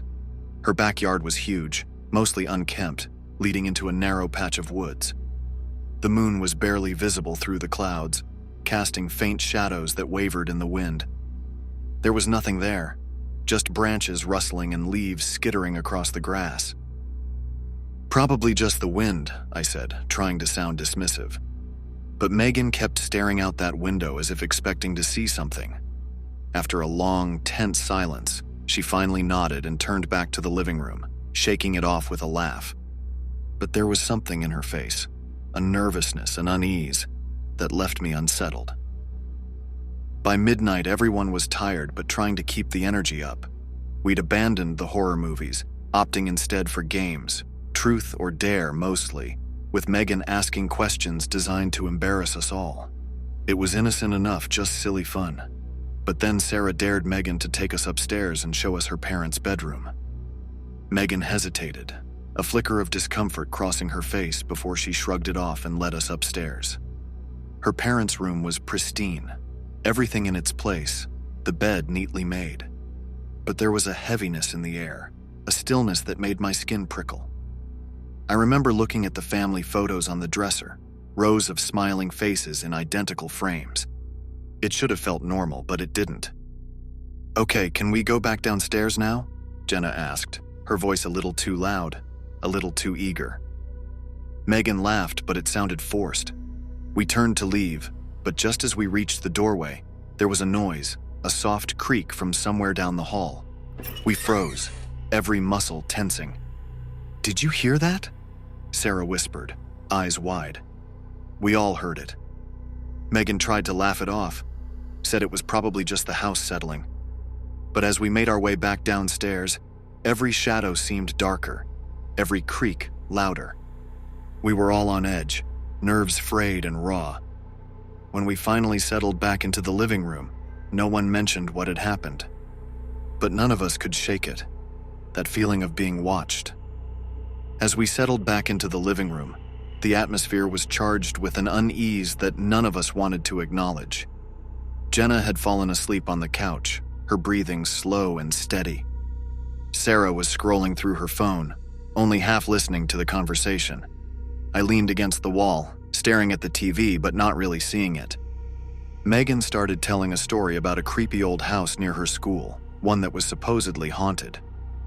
I rolled my eyes but listened, my mind still wandering back to that strange creak we'd heard. It was late, the darkness pressing in on us, and I felt the weight of it sitting heavy in my chest. "Okay, so one time my friend Lily and I went there to check it out," Megan said, her voice low and conspiratorial. "We thought we heard someone inside." "Stop it," I said, though I was intrigued. "You're just going to scare everyone." "Whatever, it's true," she insisted, her eyes wide. "We heard footsteps and then a door slammed and we ran so fast." Suddenly there was a loud crash from upstairs. We all jumped and Sarah nearly dropped her phone. "What was that?" she gasped. "Maybe it was just the wind?" I suggested weakly, trying to maintain some semblance of calm. "No," Megan said, her voice barely above a whisper. "That came from my parents' room." Another crash followed, this time sounding like something heavy had fallen. My heart raced, and I could feel the panic rising in my throat. "What do we do?" Jenna mumbled, half asleep, rubbing her eyes. "We should check it out," Megan said, her bravado faltering as she stood up. I could see the fear written across her face, the way her hands trembled. "Are you crazy? We can't just go up there," I protested, looking toward the staircase. The shadows loomed dark and foreboding, swallowing up the light from the living room. "We can't just ignore it either," she shot back. I felt trapped, torn between my instincts to flee and the pull of curiosity. In the end, it was that curiosity that won out, and before I knew it, we were all standing at the bottom of the staircase, the air thick with tension. As we made our way up, the atmosphere shifted. The house felt alive, each creak of the floorboards echoing in the silence. We reached the top and Megan slowly pushed open her parents' bedroom door. It swung open with a groan, revealing a dark space. "Hello?" Megan called out, her voice shaky. "Is anyone there?" We waited, hearts pounding, but only silence answered us. I stepped into the room, eyes scanning the space for any sign of disturbance. Everything seemed in order, furniture untouched, nothing out of place. I let out a breath I didn't realize I was holding, but the knot in my stomach remained. "I'm sure it's nothing," I said, but my voice wavered. "Let's just go back downstairs," Sarah suggested, her anxiety palpable. But just as we turned to leave, a sudden loud crash echoed from the attic above us.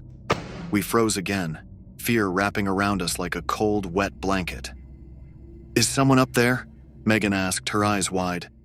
"Let's go check," Jenna said, her voice surprisingly steady. "Are you kidding?" I whispered urgently. "That's a bad idea." But it was too late. Megan had already started toward the attic door, a small wooden hatch at the end of the hallway. She pulled down the rickety stairs and a wave of dust cascaded down. "We should call the cops," I urged, but my voice sounded distant, muffled by the thudding of my heart. "We're not waiting," Megan said firmly, determination flashing in her eyes. As she climbed the stairs, I felt a cold sweat down my back. Something was wrong. I looked back at Sarah and Jenna, who were both staring at the attic door with a mix of fear and curiosity. "Maybe we should wait down here," Sarah suggested, but it was too late. Megan had disappeared into the attic. "Let's go," I said, but as I started to climb the stairs after her, Jenna grabbed my arm. "What if something's up there?" "That's exactly why we need to go. What if she needs us?" I pulled away and climbed the last few steps, heart racing. The attic was dark, lit only by the faint glow of Megan's phone. The space was cramped, filled with boxes and old furniture covered in dusty sheets.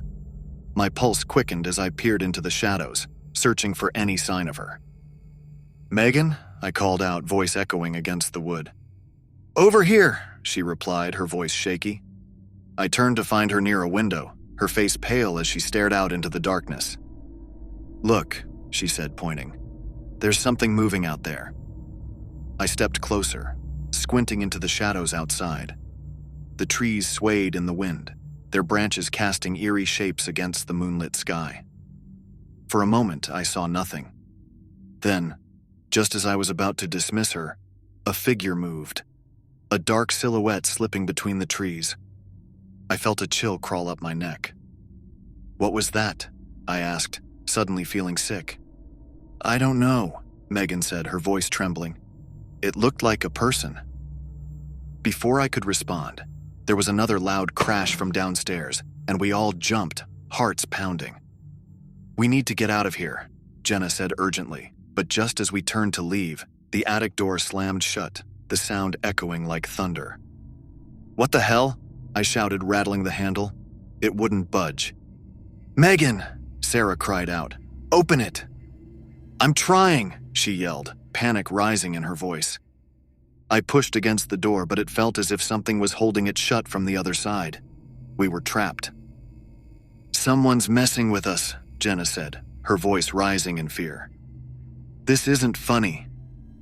"Can't we break a window or something?" I suggested, looking around frantically. "Are you crazy?" Megan shouted. "There's no way out. We have to get out of here." The air grew thick with desperation as we banged on the door, yelling for help. The sound of our pounding echoed through the attic, but it felt futile. I was losing hope, the darkness pressing in on me, tightening around my chest. Then, from below, we heard a loud thud, heavy footsteps stomping around the living room.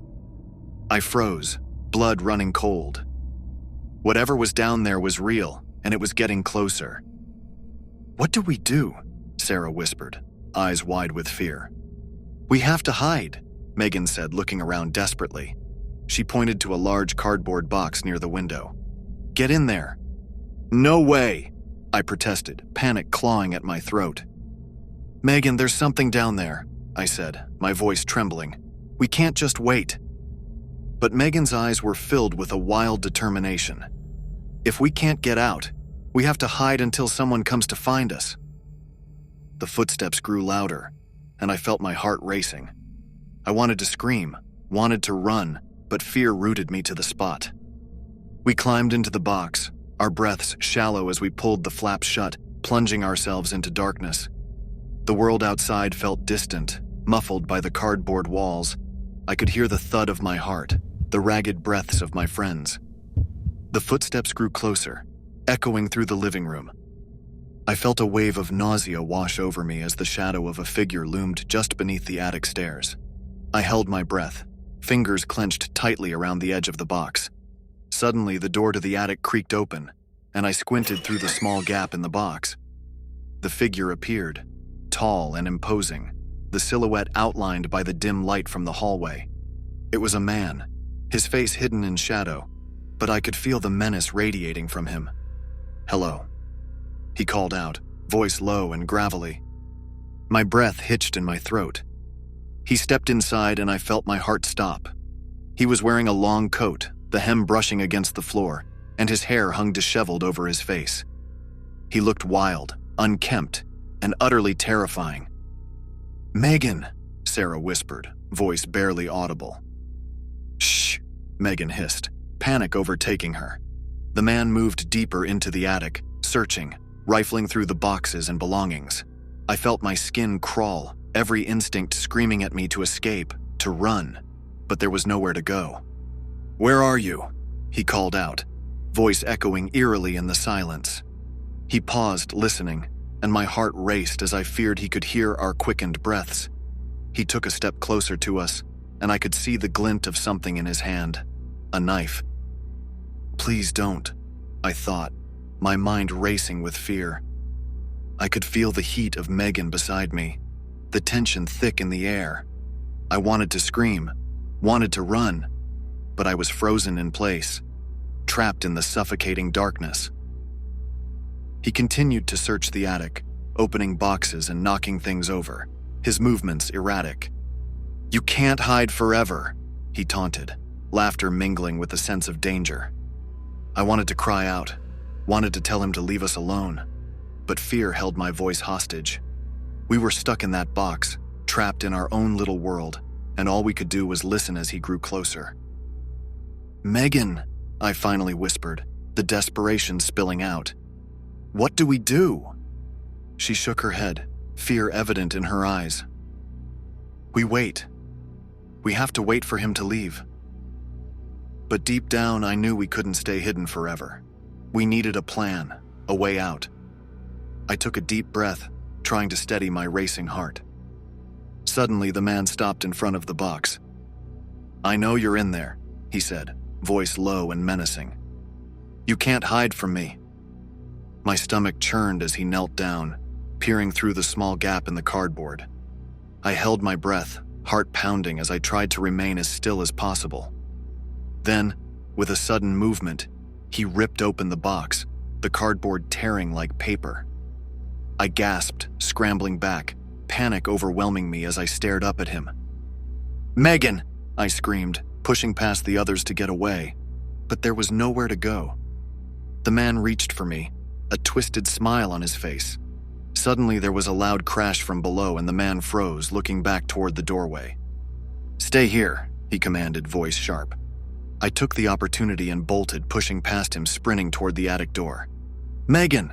I yelled, desperately scrambling down the stairs, my heart racing as I heard footsteps behind me. I flew down the hallway, flinging myself into the living room.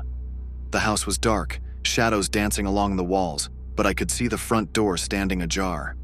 I dashed toward it, adrenaline pumping through my veins. Just as I reached the door, a hand clamped down on my shoulder, and I screamed, twisting away. "Megan!" I cried out, fear clawing at my throat as I spun around to face him. The man stood there, eyes wide with fury, his expression twisted in rage. But before he could grab me again, I ducked and ran outside, the night air hitting me like a slap to the face. I sprinted across the yard, my heart pounding, lungs burning as I raced toward the trees. "Megan, Sarah, Jenna," I shouted, but there was no response. The darkness swallowed my voice, leaving me feeling utterly alone. I could hear footsteps behind me, the sound of him chasing me, and I pushed myself harder, desperate to escape. I ducked into the trees, branches clawing at my arms as I stumbled through the underbrush, trying to put as much distance as possible between us. But the man was close. Too close. I could hear him crashing through the brush, his footsteps growing louder, echoing in the stillness of the night. I could feel the panic rising in my chest, fear tightening its grip around me. Then ahead I saw a light flickering through the trees, a street lamp on the edge of the road. I sprinted toward it, my heart racing as I burst into the clearing, desperately glancing over my shoulder. He was still coming, shadows moving behind me. I reached the road, legs screaming as I stumbled toward the light, hope surging in my chest. But just as I reached it, I turned to look back, and he was gone. Gone. I spun around, breathing heavily, scanning the darkness for any sign of him. But there was nothing, just the stillness of the night, the rustling of leaves. I felt a wave of relief wash over me, mixed with confusion. Then my phone buzzed in my pocket and I fumbled to pull it out.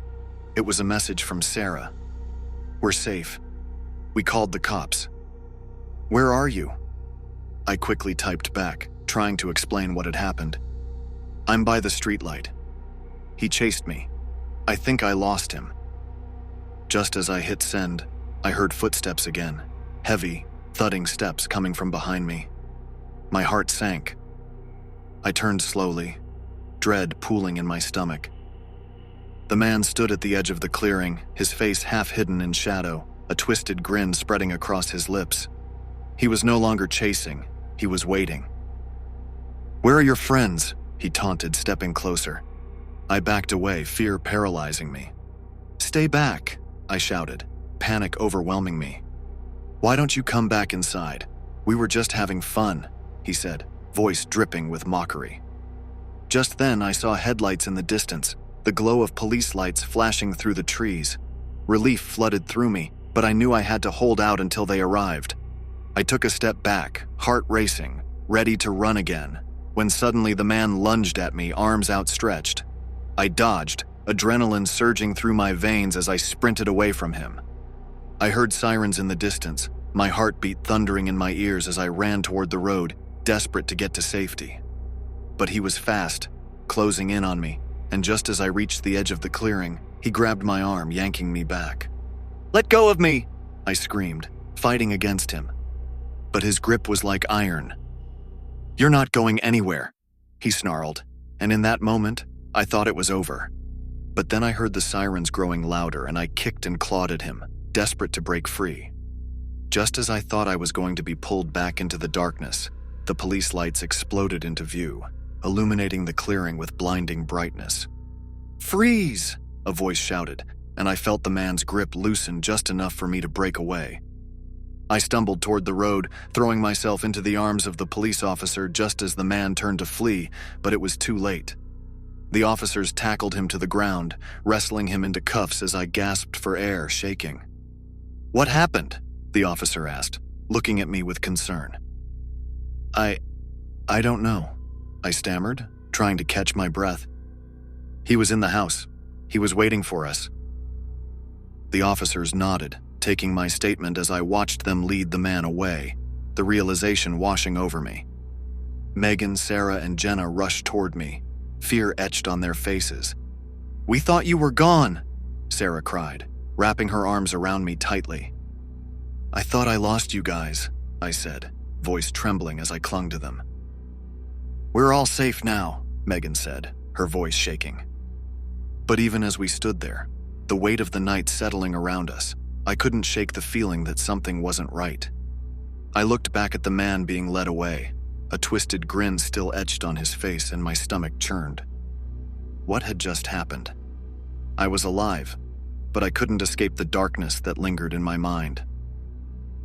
As the police began to investigate the house, I knew that whatever had happened that night would stay with me forever. A haunting echo in the shadows, a reminder that sometimes the darkness holds things far worse than we can imagine. They laughed at me when I told them the story, but I know what I saw. I know what I heard, and I'll never forget that night.